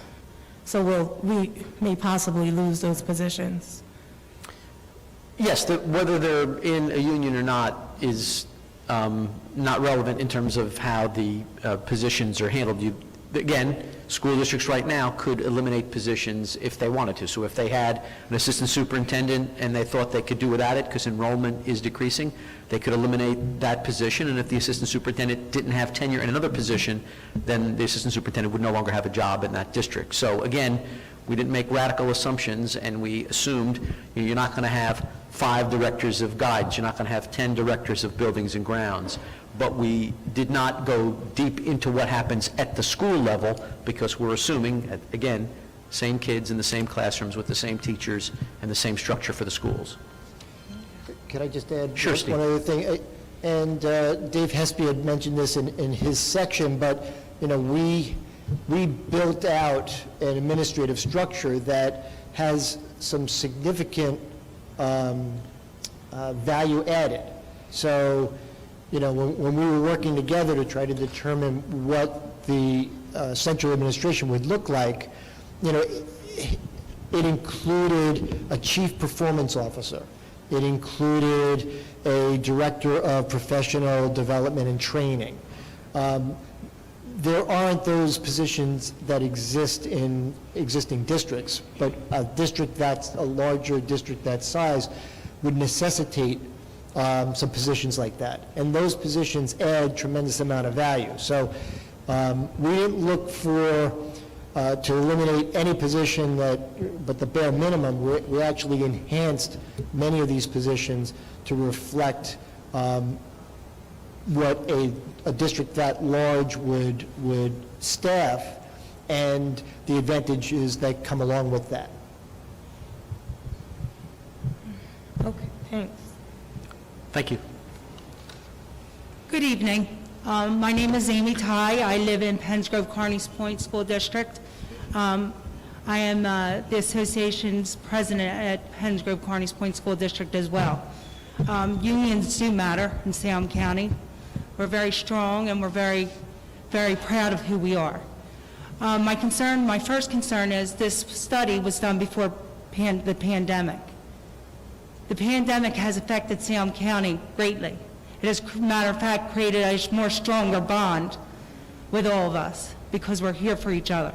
As you can see right now, this is just a little bit, but tomorrow we'll be back again.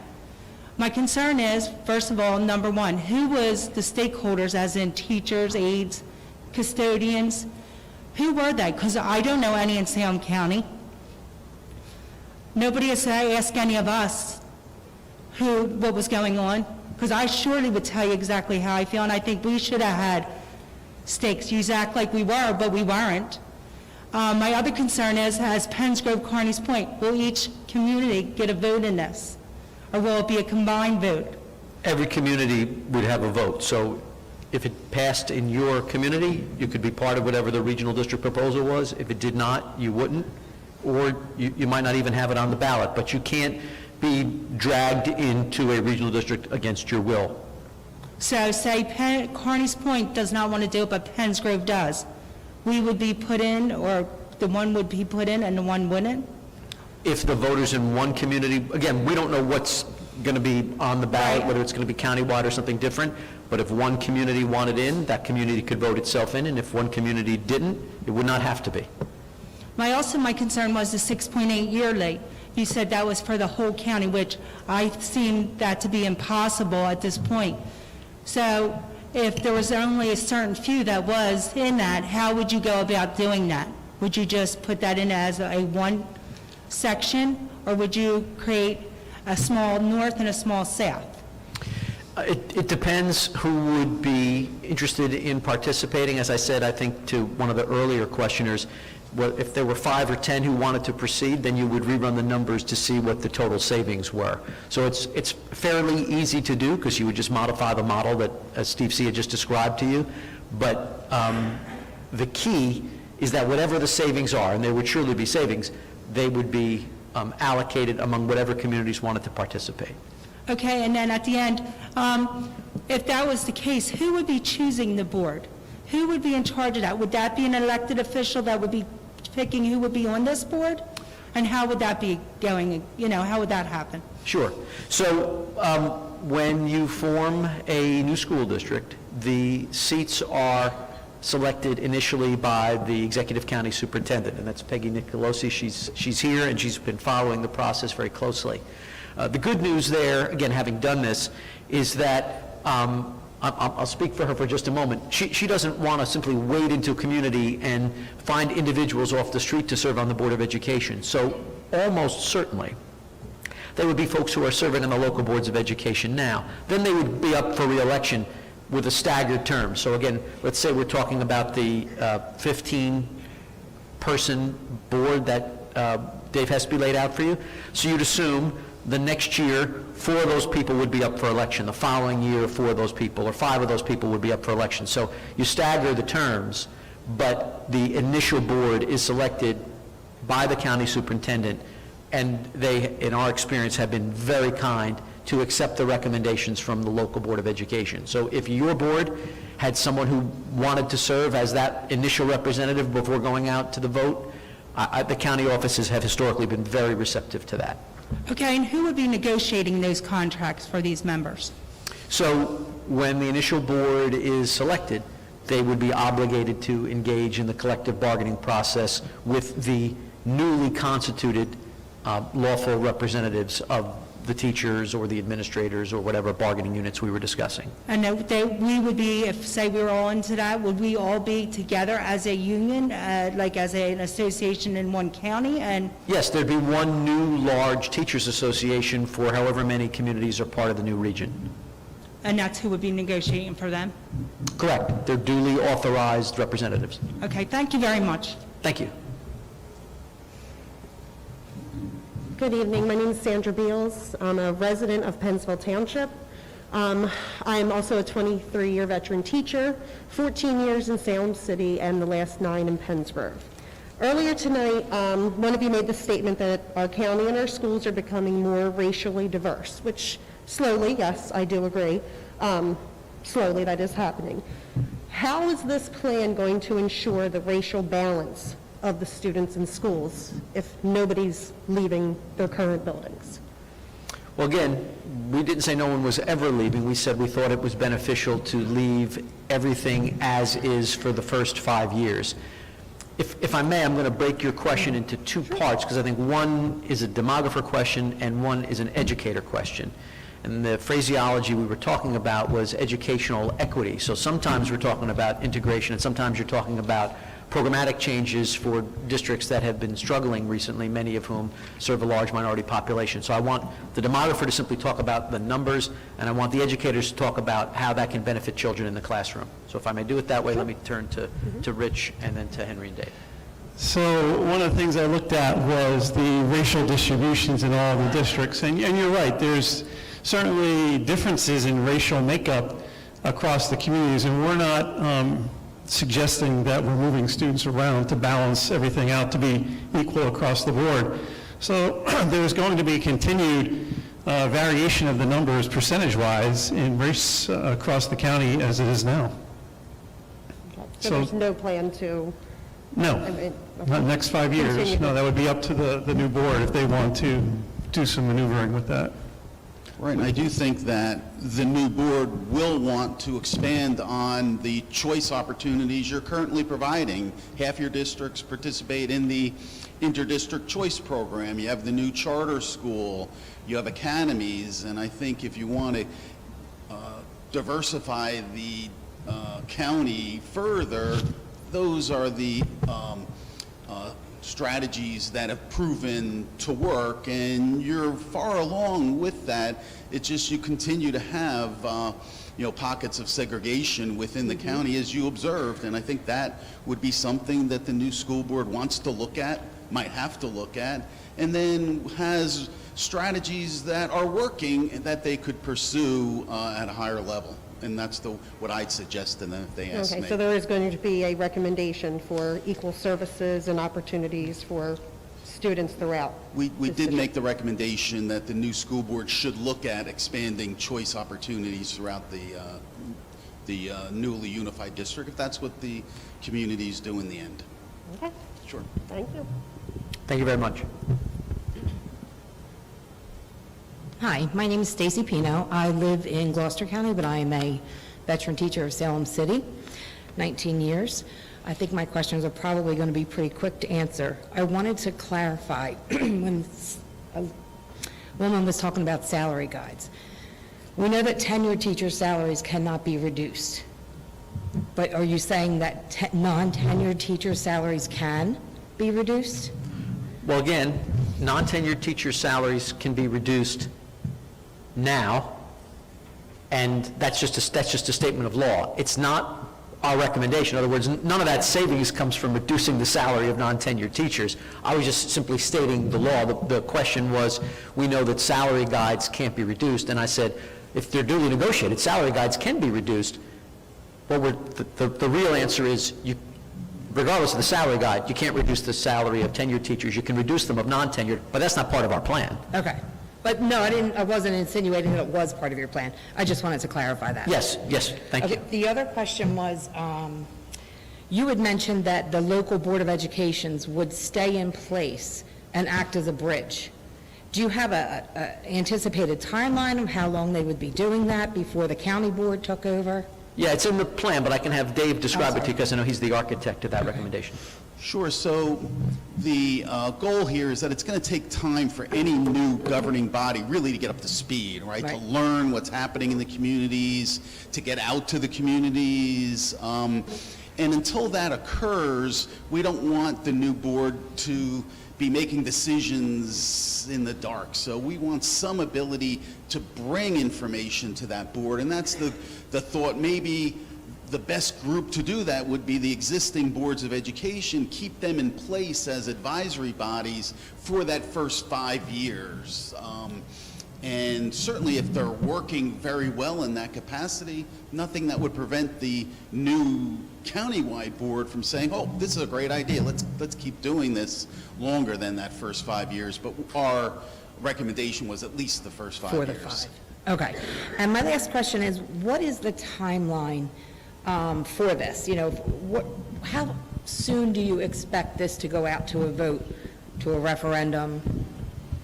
So I can't say that we necessarily have expectations, but I can tell you that the way the law is set up, there are specific dates in a calendar year when you can hold an election like this. There are 4 dates for special school elections, and then there's the general election date.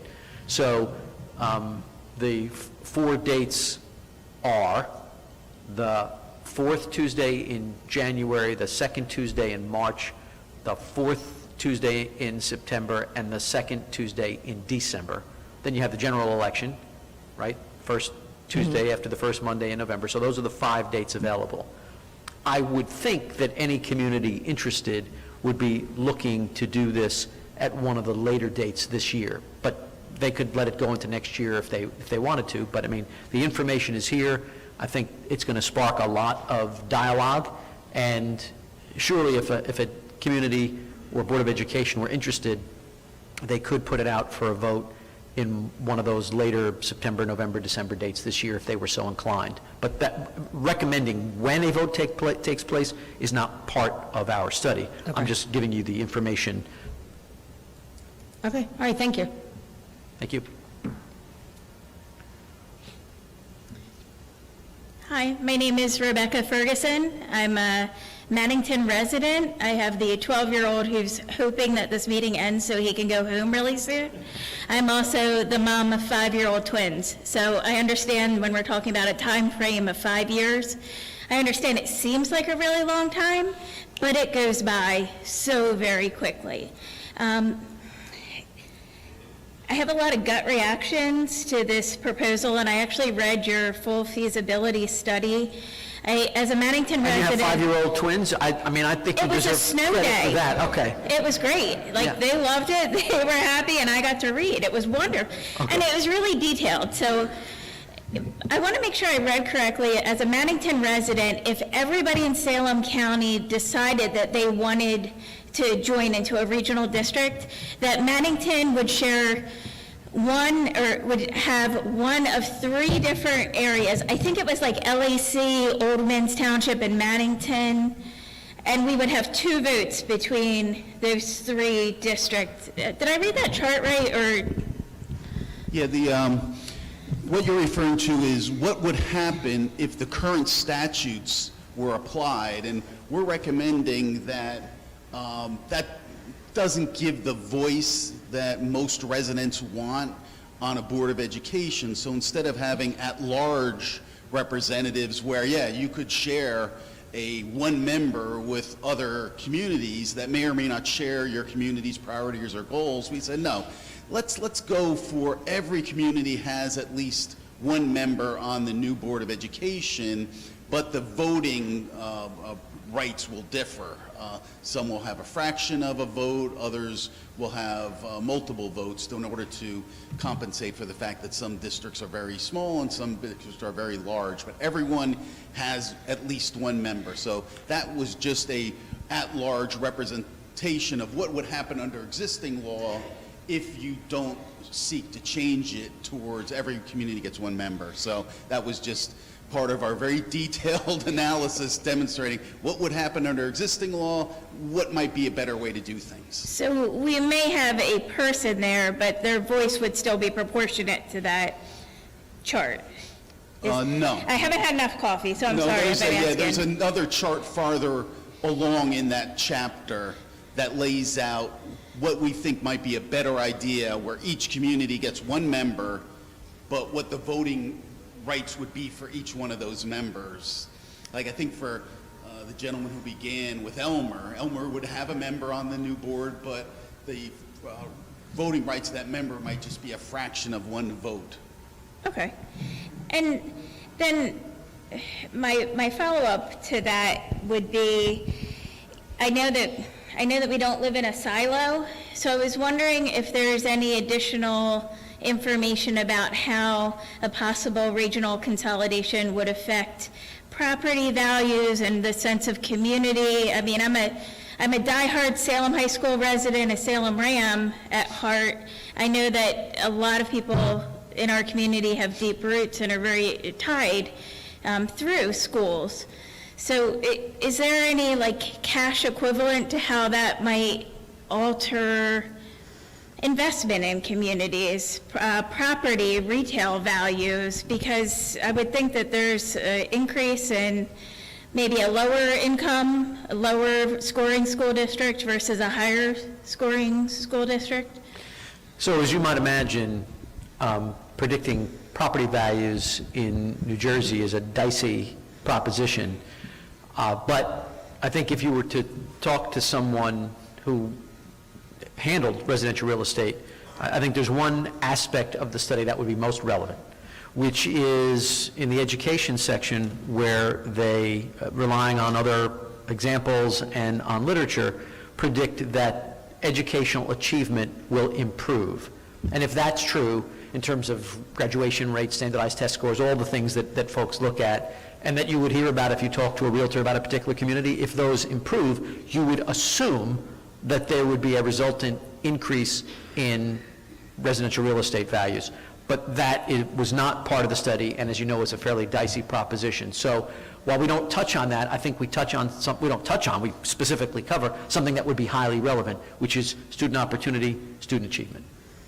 Thank you. And I have only one last question. I'm so sorry. I know everybody wants to keep moving. Why wasn't this, the regional day school included? Because we have students that attend the Maddington Regional Day School as a special education district, and then there are students that are, might go to a behavioral school district. Were those numbers included in the study and just not represented in the report? I don't believe the numbers were included, right? Yeah. Correct. Yeah, it wasn't part of the study. The assumption was whether you are serving 14 school districts or one school district, the need for those services would remain, and the large district, just as the individual districts, would pay for the services that those students need. So that was just left intact because it's neutral as far as the costs are concerned. Thank you. Okay, hi everyone. My name is Corinne Porter, Maddington Township resident. So I have a question dealing with actually sports. So with this consolidation, will it affect how the opportunities for students that come across opportunities that come across for students because of how we are regrouping the schools? So, the sports question was inevitable, so congratulations. I wish we had a door prize for the person who asked the sports question, because it was not unanticipated. So let me say two things about that, and then I'll see if our educators want to add to that. So again, based upon what you'll see in the study and our experience, two things. As far as the opportunities for the high schools under the NJSIAA, there are various cities in New Jersey that have more than one high school. So we were not assuming and did not assume that there would be any consolidation of those different programs. However, with a larger school district, you might have programs, I'll say ice hockey is a good example, because certainly up north there are districts that have to form a consortium in order to play ice hockey, because there are not enough kids in any one town that want to do it. And so whether you're talking about honors classes, whether you're talking about certain sports activities, whether you're talking about other extracurriculars, the assumption is that by having a larger district, you would have the handful of kids in each town who on their own are not enough to justify that activity in that community. But if you're one school district, you could have a school that has a hockey team or a disc golf team or what have you. And so from our viewpoint, there would be greater opportunity, certainly not less. And Dave, why don't you, I know we talked about that, so let me defer to you for a second.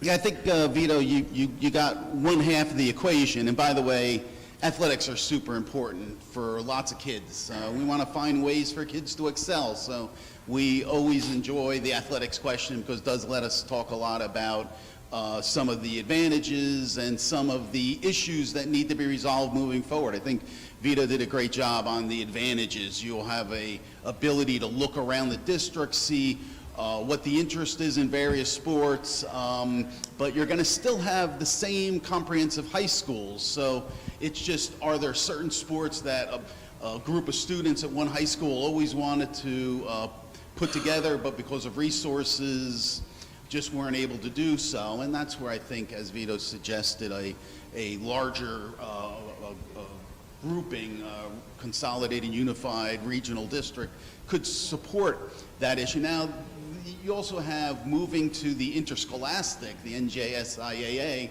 Those present issues that we need to work through regarding the 5 comprehensive high schools. How would that work with the NJSIAA? By the way, this has happened before. The NJSIAA will work through those issues with us, but they do bring some issues and opportunities to do things better. But always a good question to have, without a doubt. And if you have specific questions on that, just see us afterward, and Henry and I will try to work it through with you. Okay, because, I mean, I know you're talking about the bigger opportunity, but sometimes we go big, we lose the smaller opportunities to people who are minorities or other kids who get lost in the bigger picture.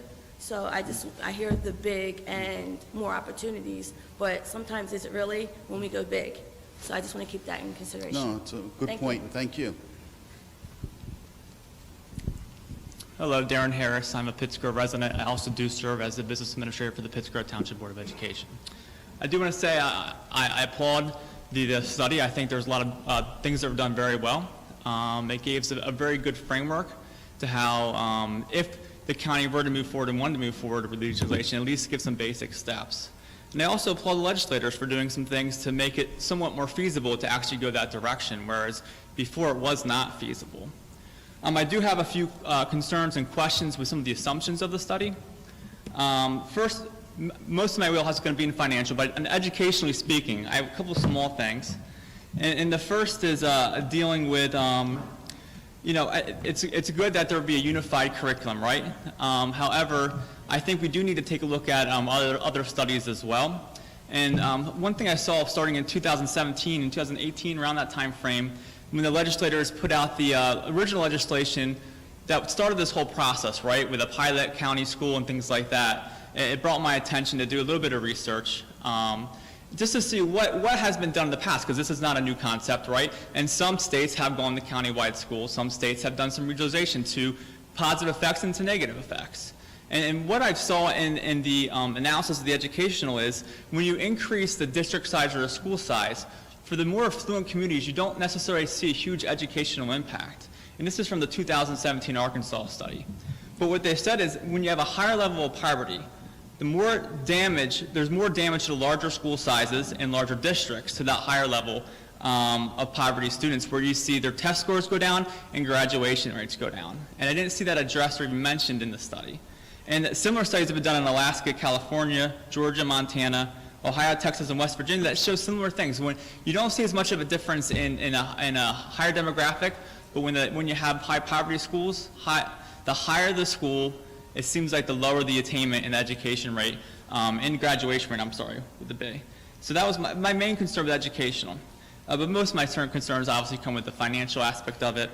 A couple things. There's certainly benefits. It's easy to see the benefits, right? There are absolutely redundancies in the central office functions and general administrative functions. If you look at, and a good exercise would be to take Violent, for instance. Violent has about just over 10,000 students, right? And about 30-some square miles. The entire county of Salem has, what, 10,700, something like that, students, so not too far off. And if you take a look at all the counties, all the general administration and all the financial administration, and compare it to Violent, it is more by several $1 million, right? But it's not $6.8 million. So I was wondering if there's a way to get the calculation of exactly where that $6.85 million came from. I'd just be curious to see that. I looked at the analysis. It mentioned 5% savings in transportation and some generalizations, as we mentioned before. I was just curious to see where that came from, because I couldn't get the 6.85 when I tried to back into it. But what I did do is do some other research. And my concerns with some of the assumptions, and the number one concern I have is the assumption of the staffing and bringing all the guides together. Was there anything done with leveling up? And for instance, when I say leveling up is, for instance, we have Quinton, who has a step one salary of, I think, or maybe it's Oldsman's maybe, a step one salary of $58,000 and Elsinboro step one salary of $48,000. So you bring them together. The only way to make it equitable is to level up, meaning the highest step one would be everyone's starting salary, and the highest salary everyone's starting, so everyone would kind of see that increase. Was that analysis done, or are we just kind of saying it was 0% across the board there? I could comment on that. So the salary guide is this fixed guide where a lot of people consider a step being a year of service. And I worked in Paramus, and Paramus didn't have a salary guide for many years. And when they decided to go to a salary guide, they had a job of putting each person on the guide. And we've talked earlier that you can't reduce a tenured staff member's salary. So what that meant is sometimes putting someone on a guide that was above their salary but below their years of service.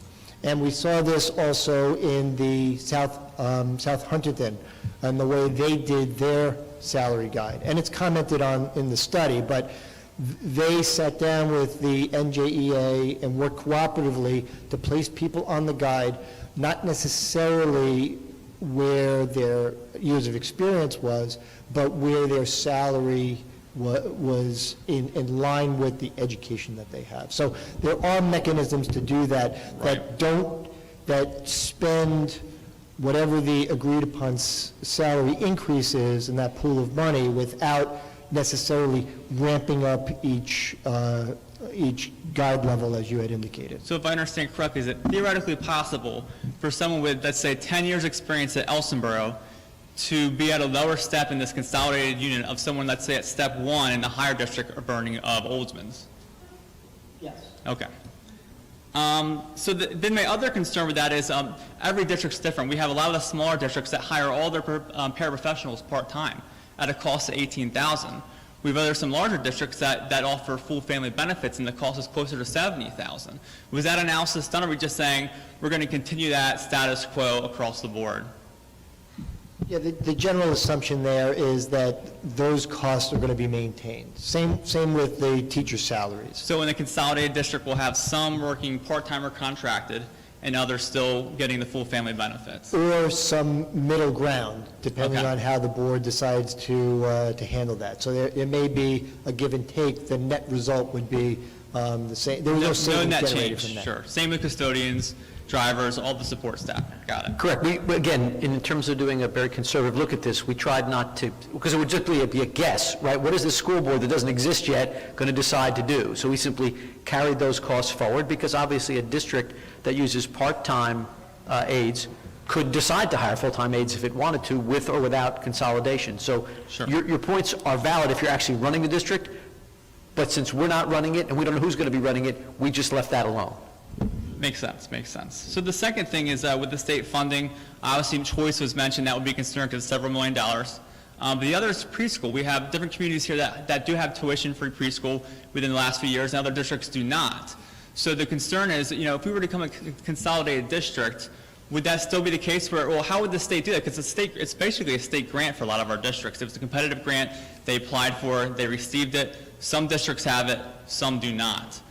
Would they give it to everybody at that point? Would they say, okay, we're going to look at the population of Salem County, everyone gets 3- and 4-year-old preschool, or would that hasn't been determined, I'm assumed, right? Well, I don't think they would give it to everybody, right? The way the law is written, and obviously, as you know, state funding changes every year, the goal was to hold you harmless with existing aid and then to enhance the availability of the adjustment aid for 8 years instead of 4. So the assumption made is that if you combine the districts, some are getting a certain amount of aid, that amount of aid would continue, because you're not going to get more, you're not going to get less, based upon the way they wanted to enhance the likelihood that districts would find this attractive. The preschool issue actually is a fascinating one. You're right, it is a grant-based. This actually came up in another study we did, and ultimately our solution was that we would request within the confines of the study the commissioner to allow those grant programs to continue, because there are targeted to certain communities based on a whole bunch of different criteria, but that would be the best way to handle that targeted grant preschool program, the preschool expansion programs. So the communities inside that consolidated district would still have that grant-funded preschool program, and those out would have to apply like any other. Yeah, that's the fairest way to do that. And by the way, I totally support business administrators doing educational research, so I love that. I'm a learner at heart. No, it's great stuff. But one of the things you'll find with some of those studies, the big differentiator is what was the motivation for the consolidation, and how did that carry itself forward? For example, Steve just mentioned that part of his budgetary assumptions was to make certain that the staff, to achieve the educational opportunity expansion that Henry and I indicated would be a benefit, were actually there. And then it comes down to, are those positions and offices carried forward into implementation? The word here is with fidelity. Are your plans going to be carried forward, or are you just using the consolidated district to cut funding and to save dollars? And that often becomes the issue with fidelity. But thanks for that. Matter of fact, if you want to shoot some of the ones that you found onto me, I'd love to see them. As always, a little wonk in me always loves that stuff. But thanks for raising. I got totally encouraged. One more thing, if you don't mind, or a couple more things actually. The new legislation. I think it's a great idea with a 10-year phase-in for the tax levy, but I don't think it can be overlooked what will happen in year 11 to 15, right? I mean, it's sure everyone's going to save money the first 10 years, but starting in year 11 to 15, you're going to see some substantial changes in tax levies, some saving a lot of money in some communities, having to pay much more in taxes, and I don't think that can be overlooked. I think it's a great way to start it because no one sees an immediate change, but you can't ignore what's going to happen in year 11 to year 15. And then the last thing I'll say is, there's. Just hang on one second. I just want to give Steve a chance to respond to that. So a couple of things. When we finalized the study, the legislation hadn't passed yet. But the proposal that we had was the 10-year transition where everyone saved, and then phasing in the 100% equalized valuation. But we found, over a 5-year period, we found that the actual legislation calls for a 10-year phase-in.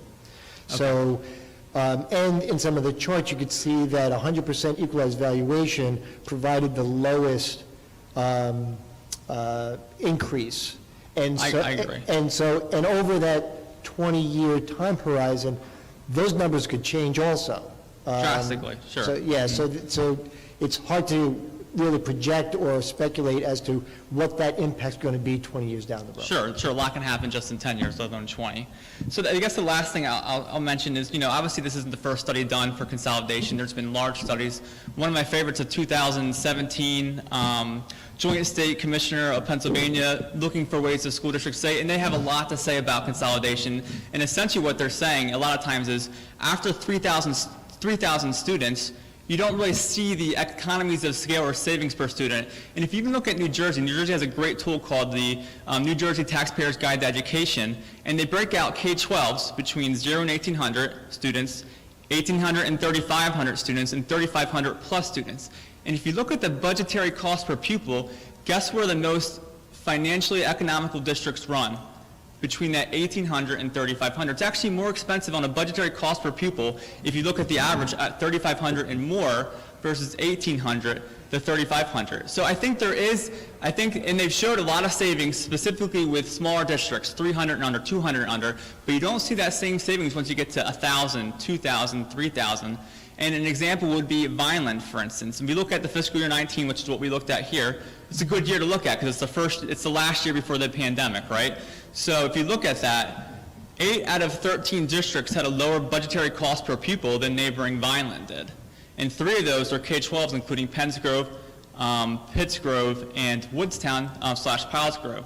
And matter of fact, Woodstown Pilesgrove spent almost $3,000 less per pupil than Vineland in the budgetary cost per pupil. So I think just saying that increasing the size of the school district, yes, it will absolutely save in central services.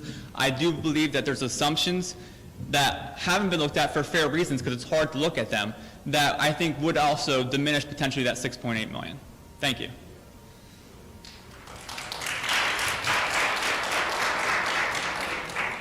How you doing? Chris Stratus, business administrator. So back-to-back BAs, Pennsgrove, Carney's Point. Fun times, all right. Yes, all right. I'll keep them probably a little bit more simple. So you said that the state aid was based on 1819 when you did this baseline. S2 comes in right after it and moves money pretty substantially in some communities. So would that be something to consider now that we've seen that money move? Do you rerun it just to see what that looks like? You don't have to answer. Did you mock up any kind of organizational chart just to see? I know you're kind of stripping out a lot of the central there, but have you really thought through and tried to map out, we have this superintendent, we have this many assistants, we have the BA, we have an assistant, as you said, technology becomes more and more involved. That department would be really a huge variety of things connected to the business office and to the data in the curriculum office. So what we did in order to build that out is essentially take all the positions from either the employment lists or from the user-friendly budgets. The user-friendly budgets have some positions in them that are not contracted, and we took a look at the employment list to get all those administrative positions. And then working on the educational side, we built a organizational framework for what a district the size of the regional would be, and then started to take the positions and plug them in. The highest positions first. So the most expensive positions went into that framework, and then the remaining remaining positions were the savings. So we really did focus on building a structure that would mirror what would be needed in a larger organization. What about talking about the tax levy reduction in a community that may be near the minimum already? Is that something that would be a problem if the reduction from this kind of consolidation would then push up against that minimum? Any idea if that would be a problem? I don't. I didn't look at minimums just in terms of what the savings would be. If it was a smaller district, within the $200,000, $300,000 range. I'm not sure if that hits the minimum, but we really didn't focus on that. That'd be a deterrent for the community to say, you know, we're not going to realize all these savings because we can only come down to this amount. So I think the way the minimum is viewed, though, it's viewed by district, not by community. So they don't go into existing, forget about this, you know, different regional school districts in the state. They don't look at, if there's 4 communities in the region, it's the school district tax levy they look at, not how the tax levy impacts every single community. So I don't think that would come into play here. Okay. And the last one from the board secretary side, talking about these fractional votes. So we got 15 people and 8 show up, but I don't have a quorum because they only equal 6 votes. Or I have a vote on something and I've got, you know, 7.7 yes and 7.8 no. How does that work? Because not everybody's one anymore. As I said, the best model is to look at is the one at North 100 and Voorhees. That, to my knowledge, that's existed that way for at least 2 decades. And yes, I mean, I guess if you're the board secretary and business administrator, there's a presumption that you're good at math, but it works just as you described it, where you have to assess for the purposes of a quorum, for the purposes of having a majority vote for a personnel matter, for example, where you take into account not how many people are raising their hands, but the weight of each of those votes. And you could just feel, you could feel the tension in that kind of moment where maybe all the smaller districts have become unified on something and the larger ones are not, and all of a sudden you've got a big problem. Good, Dave. Yeah, right. There are models in the state, as Vito pointed out. There's not an app for that, but there's a program that helps the business administrators work through some of the complicated voting issues. Now, the interaction in the room, yeah, that's going to take a fair amount of diplomacy. Hopefully everyone approaches it humbly and gives everyone a lot of slack as they learn how to work through the weighted voting. But you're right, 2 very good concerns. But we do have models, and hopefully, well, if and when this moves forward, a delegation goes out and actually visits some of the boards that have been doing this for a while and maybe learn. Right, yeah. I mean, it brings the concern because it's the first 5, the first 10 years, they're getting used to this. It's not going to be terribly smooth, and prayers to the first superintendent that's chosen for this kind of job. You know, I do not know. Thank you. Thank you, sir. Excuse me one second, I'm going to get you on, don't worry. We wanted to try and bring things to a close in a few moments, but I know there are a couple of people who are standing in line. I want to make sure that both of you get your questions. After those people have had their chance to raise their comment and questions, anything else you have, please send to that feasibility study at salemcc.edu. I'll make sure it gets into the right hands, and then we will put together a frequently asked question document that will include everything that was raised this evening. Okay, thank you. Thank you, sir. Good evening. My name's Dan Daly. I'm from Oldman's Township. I'll try not to be repetitive of anything that's been asked. Just first thing I wanted to kind of pick up on is a question regarding the tax levy.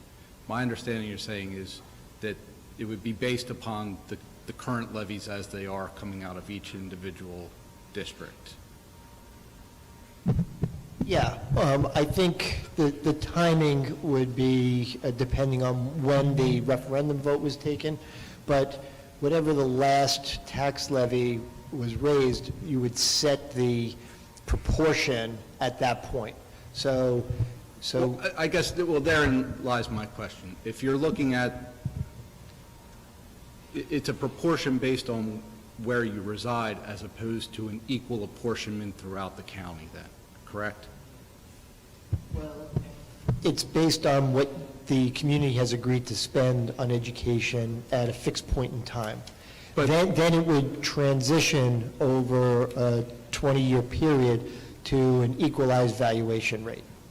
In order to have an equalized valuation rate, then are you essentially looking at, you would have to have a county-wide tax assessment such that there would have to be a baseline where every community in the county has a reassessment of property values on any set year? Because right now, and I'm not going to profess that I'll be any kind of an expert with assessment, I think the guideline from the state is, you know, communities should, or townships should reassess at least every decade. but, you know, what level you assess at, what that tax base is, and how frequently that is done varies from community to community.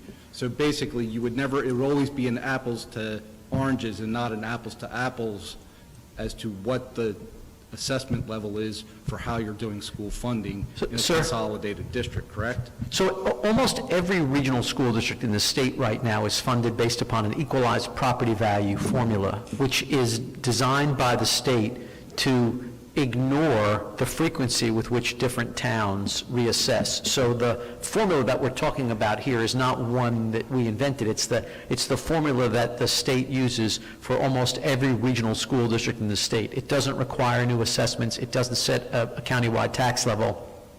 It's a formula designed by the Department of Education to allow communities to apportion their share of responsibility for a regional educational program without regard to how frequently they reassess the property values. And so we took that typical formula, and then what Steve's chart did, the one that identified the individual tax levies and the potential savings, was to say, look, if running this regional school district is 8% cheaper than running the individual districts you're running now, then here's a way to make sure that every community's tax levy is reduced by 8%. And so if that's what you wanted to do, that would be part of the referendum submitted to the voters. Here are the communities who want to form a regional school district, and we would fund it based upon this methodology, and the voters would either choose that or not. But I guess my question goes to, usually you're talking a regional district, it's maybe 3-4 communities. This has never been done on a county-wide basis, and across the county per se, the level of funding as to how any individual resident's property is assessed is not necessarily level when it comes to how it would be funded for the school on a county-wide basis. Right, but I'll go back to the North Hunterdon example, because to my knowledge, it's got the most constituents. There are 13 constituents there. They don't do anything different to assess or reassess their local property values than the folks who are not in that regional district. And the formula is designed to even that out so that you're comparing the relative property wealth of each of the communities, regardless of how frequently they reassess. Another question with respect to funding levels. Didn't hear it specifically addressed, and it may have been, and I didn't get a chance to read the full study, but as to any debt levels that are currently carried by individualized districts, how are they treated? They're now the responsibility of the full regional. And so you saw in that chart that not only the general fund, but the debt service tax levy is a component of what the percentage of their share would be. So the proportional amount of whatever the tax responsibility is for the regional would include the debt service for that community. All right. And then another thing I was just looking for clarification on, there was mention of, throughout the presentation, that look to expand choice opportunities, but there was also the indication that there's the potential for loss of aid related to choice. So I'm just looking, how do you square those, seems round peg, square hole. Yeah, right now, the districts are using the inter-district choice program. Once you become a consolidated countywide district, you would become an intra-school choice program. Within your large district, you don't need the inter-district choice program. The issue, of course, with the inter-district choice program is there are some students from outside the county that come in, and I think that's some of the questions we've raised as to how that would work, but there is no conflict. You're just moving from an inter, because you now have the multiple school districts, to one school district, and then it would become an intra, and you can just do that on your own. You don't need a statewide inter-district program to do that. But how would can you kind of, I guess, expand upon how are you envisioning a intra-district choice program functioning? Just by way of example, thinking right now, our district, we have K to 8, pre-K to 8 school. We do accept choice students. I understand what you're saying for the first 5 years, nobody goes anywhere. But ultimately, my understanding would be year 6, a consolidated district could go, we don't think that one building needs to be, elementary through middle school. Now that's just going to become a middle school for kids who live in this geographic area. I get your question. It's a good question. How do you transition from an inter to an intra? There's many ways you can do that. There are many models within the state with intra-district programs. You can go all the way from a universal enrollment system that we have in some places in New Jersey where kids will apply to go certain schools that might have a thematic. Oldman's has a thematic approach to your interdistrict choice. You have a theme that you have in your interdistrict choice application. Other schools might have the same, and you can just use that interest, the affinity type of choice program, which the interdistrict choice program is supposed to be. But this study does not answer that question because it's left for the new school board. But there are many models that can be used as an intra-district choice. What does that look like? Could be affinity, could be universal enrollment, could be any number of different things. Right now, you have an academy through your academy approach at the high school level through your VOTEC school. So there are many ways to do that. But feel free if you want to continue talking about it. Choice is something that I've done a lot of work in. More than happy to talk more about this. This is, as we've said, tonight's just the beginning of the conversation, and there's a lot to talk about without a doubt. And final, just for clarification, with respect to the referendum, is that left to each individual township to determine if they want to call and when to call it, or is that something that the county commissioners can call for and put out as a county-wide referendum? It's made at the local level, not the county level. And that's the only mechanism in the law is? Correct, sir. Okay. All right, thank you. Thank you, sir. Thanks for your patience answering our questions. Joanne Nicuccio, I'm from Quinton. I'm on the school board. I'm not speaking for them, just myself. And I would, just to piggyback on the intra-district choice, I have been crying for years. Peggy knows this. We need to open up choice. We welcome choice students. Intra seems to me that means you're not going to get paid. You're just going to get paid like it's a inter-county transfer of funds of some kind, or you're just part of the county. So there's no financial benefit to the school to do it. So I think that's a different choice situation. But sorry about that, it most definitely is. And so first point, the interdistrict choice program has been frozen. It shouldn't have been. It shouldn't have been. It's one of the more successful programs we've seen. So definitely commiserate with you on that one. Now in terms of how intra-district, don't forget, you're being funded, your school is now being funded entirely by the county-wide tax rate that Steve was referring to. So you would now get additional students, which would then bring additional dollars, because your funding should go up as your dollars do. But again, it's an issue that the new school board is going to have to get up to speed with in the first 5 years and then make some decisions about how that really works. Definitely in my mind, there has to be incentives for schools to want to attract more students. And matter of fact, why would a principal want to engage in that if you're not getting additional funding when you're getting more students? So I would tend to think that would definitely be an issue that the new school board would have to figure out. What's the incentive? What's the motivation? And I do have another question, but I would like to say that Salem County is either the poorest or next to the poorest county in the state. We're the smallest. We have an aging population, the declining numbers. Our children are very vulnerable.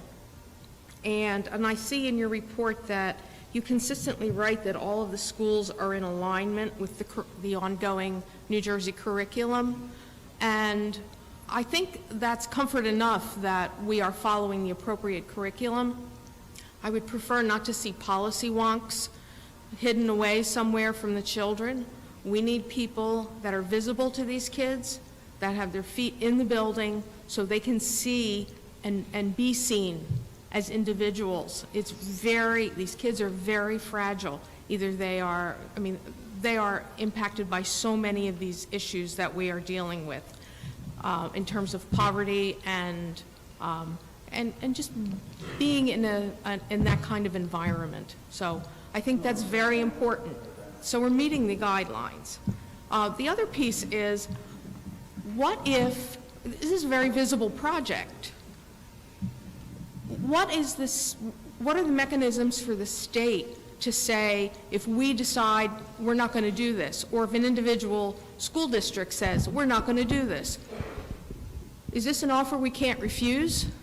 What are they going to do to us? Well, that sounds like that question's directed to me, Dave, so. Yeah, I'll take the first run at it. Okay, good. Three folks have to sign off on it. First, the local community through the board or the town. The Commissioner of Education has to sign off on it. It doesn't get to a referendum without Peggy and the Commissioner signing off on it. And then, of course, the voters have to sign off on it. So those three things are in law, and those three things have to happen. Did I get it right, Vito? Yes, there's no mechanism in the law to force this on a community against its will. This, as I said, it's much more carrot than stick. We've never seen it done like this, but it's not, once you have a study that's done and it recommends it, you better do it or else. There's no or else. In fact, in the law, as I pointed out, you benefit from a 8-year instead of a 4-year runoff of your adjustment aid just by studying it. So the state wants you to consider it. Obviously, the state wants to reduce the number of school districts, but they, once again, have not created a legal mechanism to force it on a community against its will. But can they change our per head count funding? Is there a way to do that? So obviously they could, but they've elected not to do that. I mean, the funding for small school districts has been disappearing slowly over time anyway. They've now given you a sort of a life preserver as opposed to throwing you an anvil. Well, I guess we'll find out what happens. As we've said, this is the beginning of the journey, but right now I think if you were asking the people who set policy for this in New Jersey, they'd be thrilled that we're having the dialogue, and I don't think they'd be looking to punish those who considered it and decided for whatever reason it wasn't right for their community. Thank you very much. Thank you.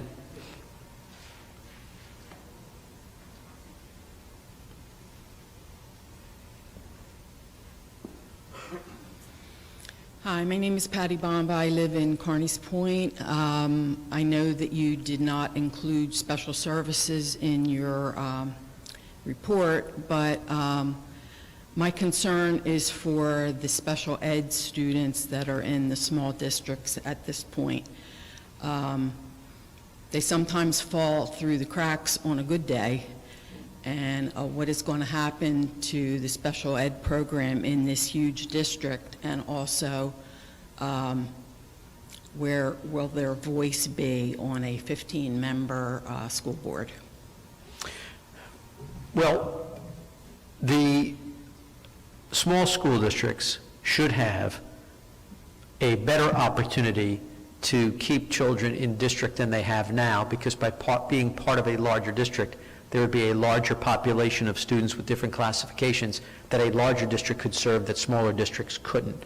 So they could take advantage of the special services opportunities available outside, but from a larger district standpoint, and we didn't make any assumptions, so again, none of those savings come on the backs of our special needs children, but the opportunities to keep district students in the district. So you're reducing the cost, obviously better for the kids, right, because they're not spending 40 minutes on a bus either way, they're going to be in their home district. So there is an assumption by educators that the opportunity for the special needs students would be enhanced. But we did not bake that into the savings because it'll be up to the new board to decide how many programs it wants to run in district. But if you look at larger districts, they have capacities that the smaller districts don't in terms of keeping the children at home.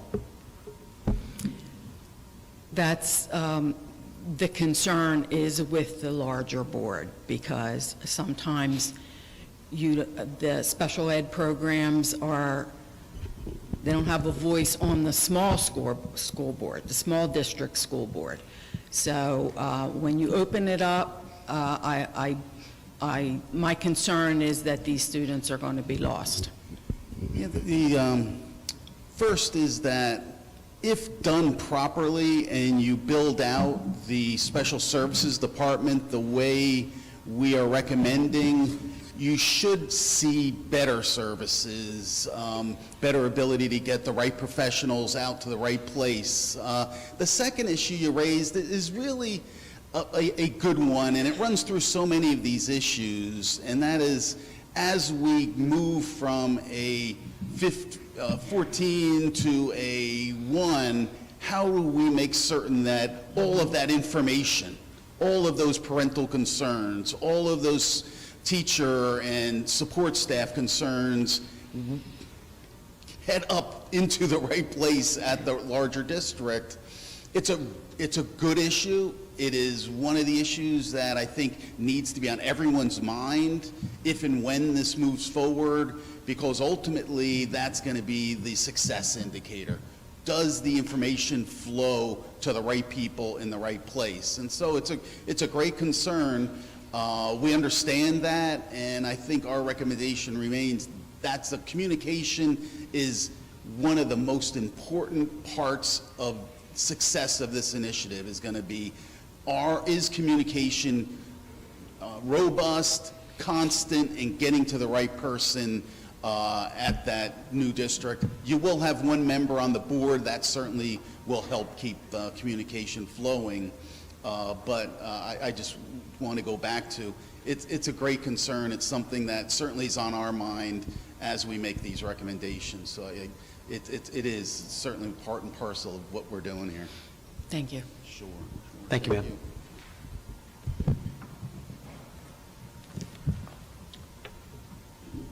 Last but not least, half the people left, the other half are asleep, so it's easy for me to speak.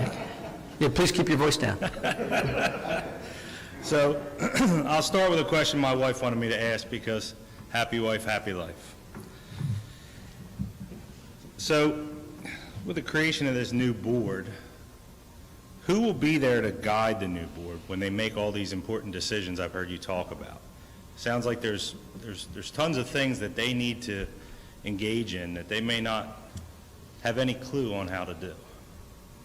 So obviously, from the outside, they can look to the Department of Education, but when we did this, and again, the last time this was done in state history was North Hunterdon a few years ago, the county office was kind enough to accept our recommendation to set up the new board almost a year ahead of time. So there was a parallel track where there was the new board, and again, the new board was made up almost entirely, if not entirely, of people who were sitting on the existing boards.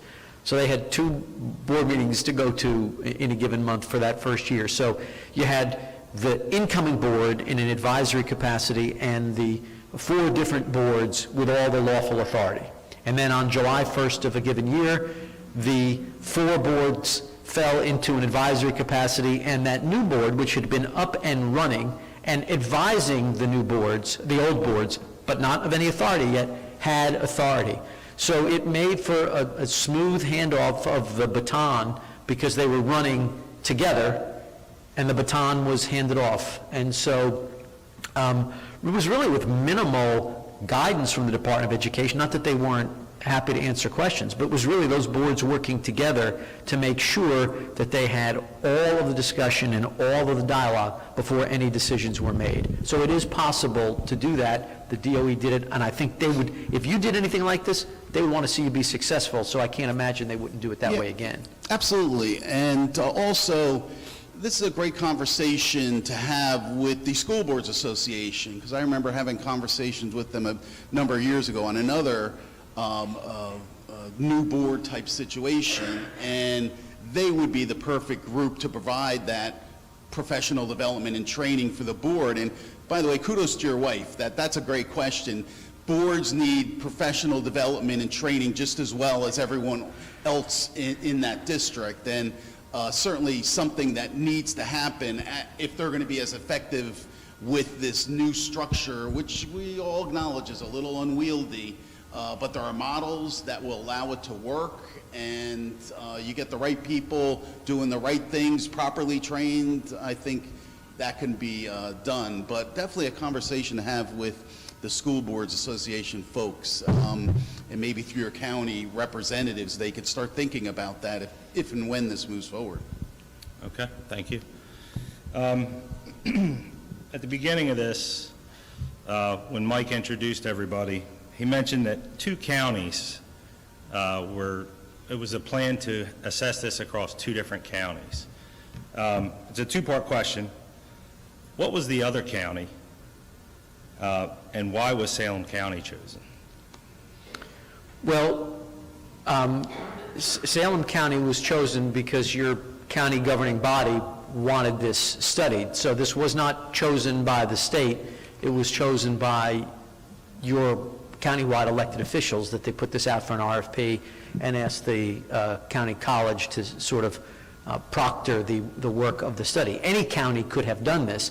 I think what Mike was referring is that there were other small counties that were candidates in the minds of the state, but the state did not force you to study this. Your county elected officials responded to the opportunity created by the grant program. So the state provided money, and they said, we'll provide you the money if you study this, and the county elected to do so. Okay, so there was no other county that this study was performed in? There has been no other study for a county-wide school district. There were discussions about Sussex County, for example, which has a small number of children, relatively speaking, but is much vaster from a geographic standpoint, and so they elected not to go forward. But again, it was their choice, not anything the state was visiting upon them. Okay. So I forgot to mention, I live in Woodstown. I grew up in Lower Alloways Creek. You talked about the 15-member board. The gentleman here mentioned partial votes. One thing I can tell you growing up in Lower Alloways Creek is a small community like that, we want to be left alone. And big communities, I call Woodstown a big community. When I moved there, I thought I was moving to the big city. They tend to sway things, and it's very scary to think that a community like Elsinboro, LAC, Quinton, any of these smaller communities only have a partial vote. And I understand why it's done that way, but I just want everybody in the community to understand that your vote won't count against a large community like Woodstown, Salem City, Pennsville. I think that's important to make sure that everybody's crystal clear on that. Well, the great irony, of course, is if they were part of a regional district right now, they wouldn't get a partial vote. They would get no vote because they probably wouldn't have 10% of the student population. So the state of New Jersey thinks that the structure it's created here is a significant improvement. I mean, your point is well taken. That's why, New Jersey has 560 towns and 600 school districts, because it's all part of our DNA. And the way it's set up now, every community has all the votes they need. So that's why I asked the question.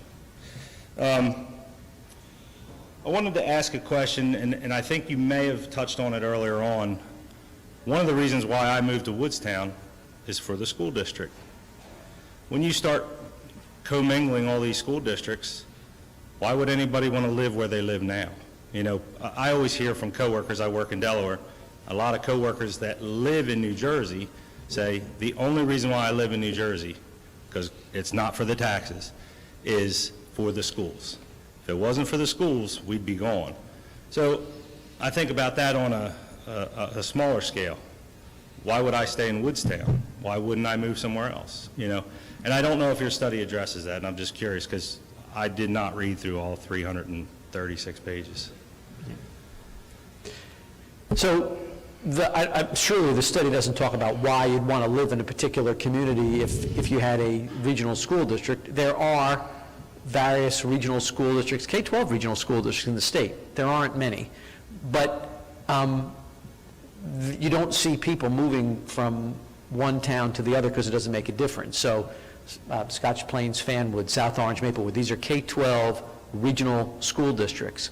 So I think there are a lot of reasons people live in a community. The issue for those who are living in a community with a small school district is the state is slowly making it harder and harder for those districts to exist because they don't want to support them with state aid any longer.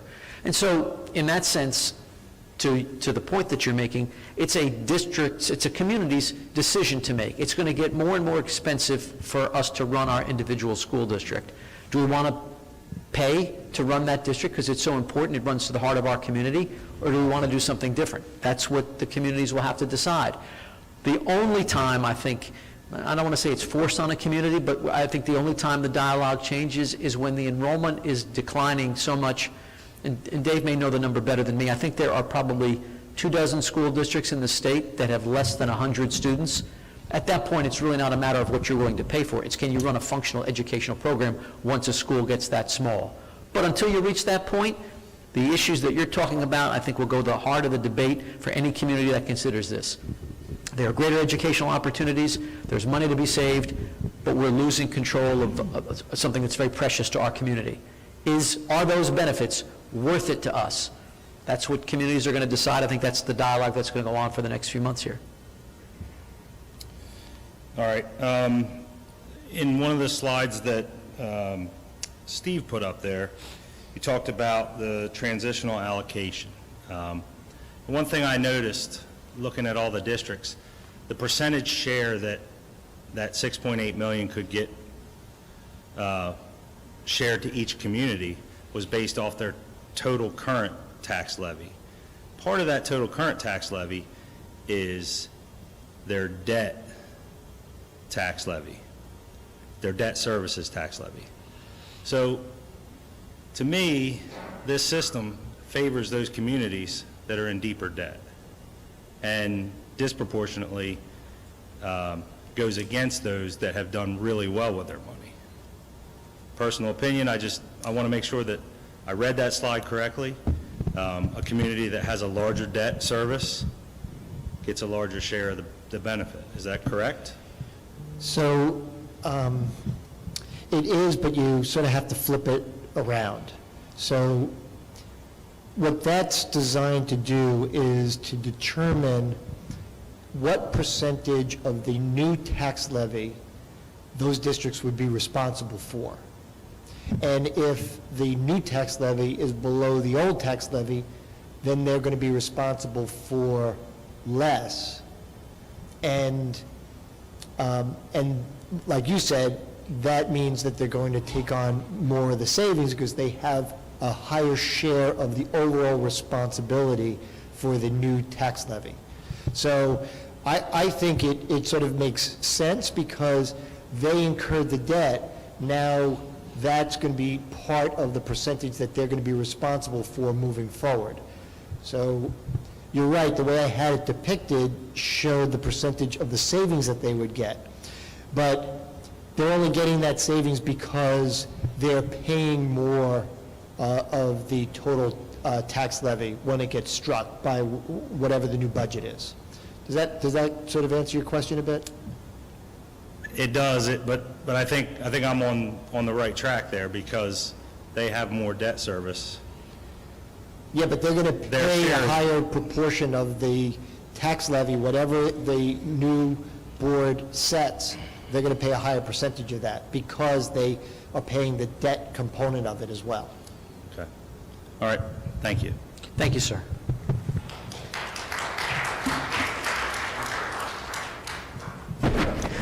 Okay, folks, we do appreciate you coming out this evening. We'll be doing this again tomorrow evening. If you would like to see the study, it's on the website, salemcc.edu. Also, the executive summary. If you have questions, send them to feasibilitystudy@salemcc.edu. Whatever we can answer for you, we certainly will. Thank you again for coming out. Thank you to the Porzio Group for answering and the experts that they brought with us. Thank you.